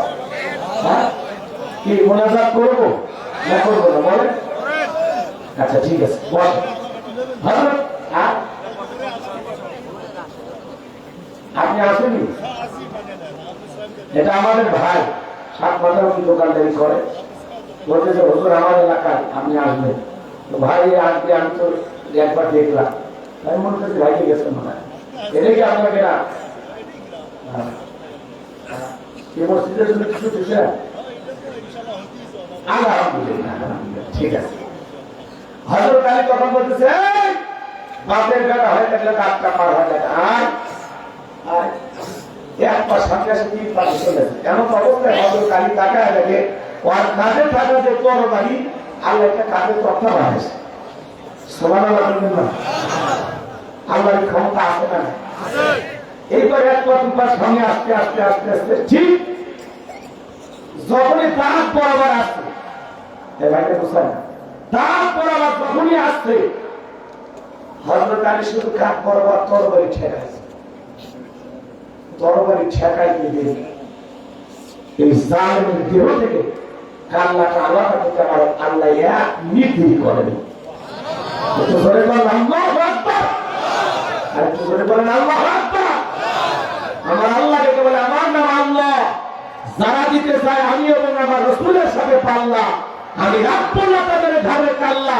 চিৎকার মেরে বলুন সুবহানাল্লাহ। আল্লাহর সাথে পাল্লা দিয়ে কোন জালেম টিকে থাকতে পারে? জোরে বলেন, কোন জালেম টিকে থাকতে পারে? আজকে ইসলামকে নিয়ে যতই ষড়যন্ত্র করা হোক, মনে রাখবেন ইসলামকে থামিয়ে দিতে আসবে যারা, তাদেরকে আল্লাহ থামিয়ে দেবেন। কথা বলেন ঠিক কিনা? এই জন্য যত ধরনের ষড়যন্ত্র হোক না কেন, আমরা দিনের জন্য, ইসলামের জন্য সদা সর্বদাই জীবন দিতে প্রস্তুত থাকবো। যদি কখনো টাক আছে, প্রয়োজনে পৃথিবীর কাছ থেকে বিদায় নেব, সন্তানদের কাছ থেকে বিদায় নেব, মাথায় কাপড়ের কাপড় দেবে, আল্লাহর এই জমিনে আল্লাহ দিনকে প্রতিষ্ঠিত করার জন্য, কোরআনের রাত কায়েম করার জন্য কারা কারা বুকের তাজা রক্ত দিতে রাজি, হাত তুলে মালিককে দেখা। লিল্লাহি তাকবীর, লিল্লাহি তাকবীর। আল্লাহ আমাদের জীবনকে শাহাদাতের জন্য কবুল করুন। ছিল বলেন আমি শাহাদাতের মৃত্যু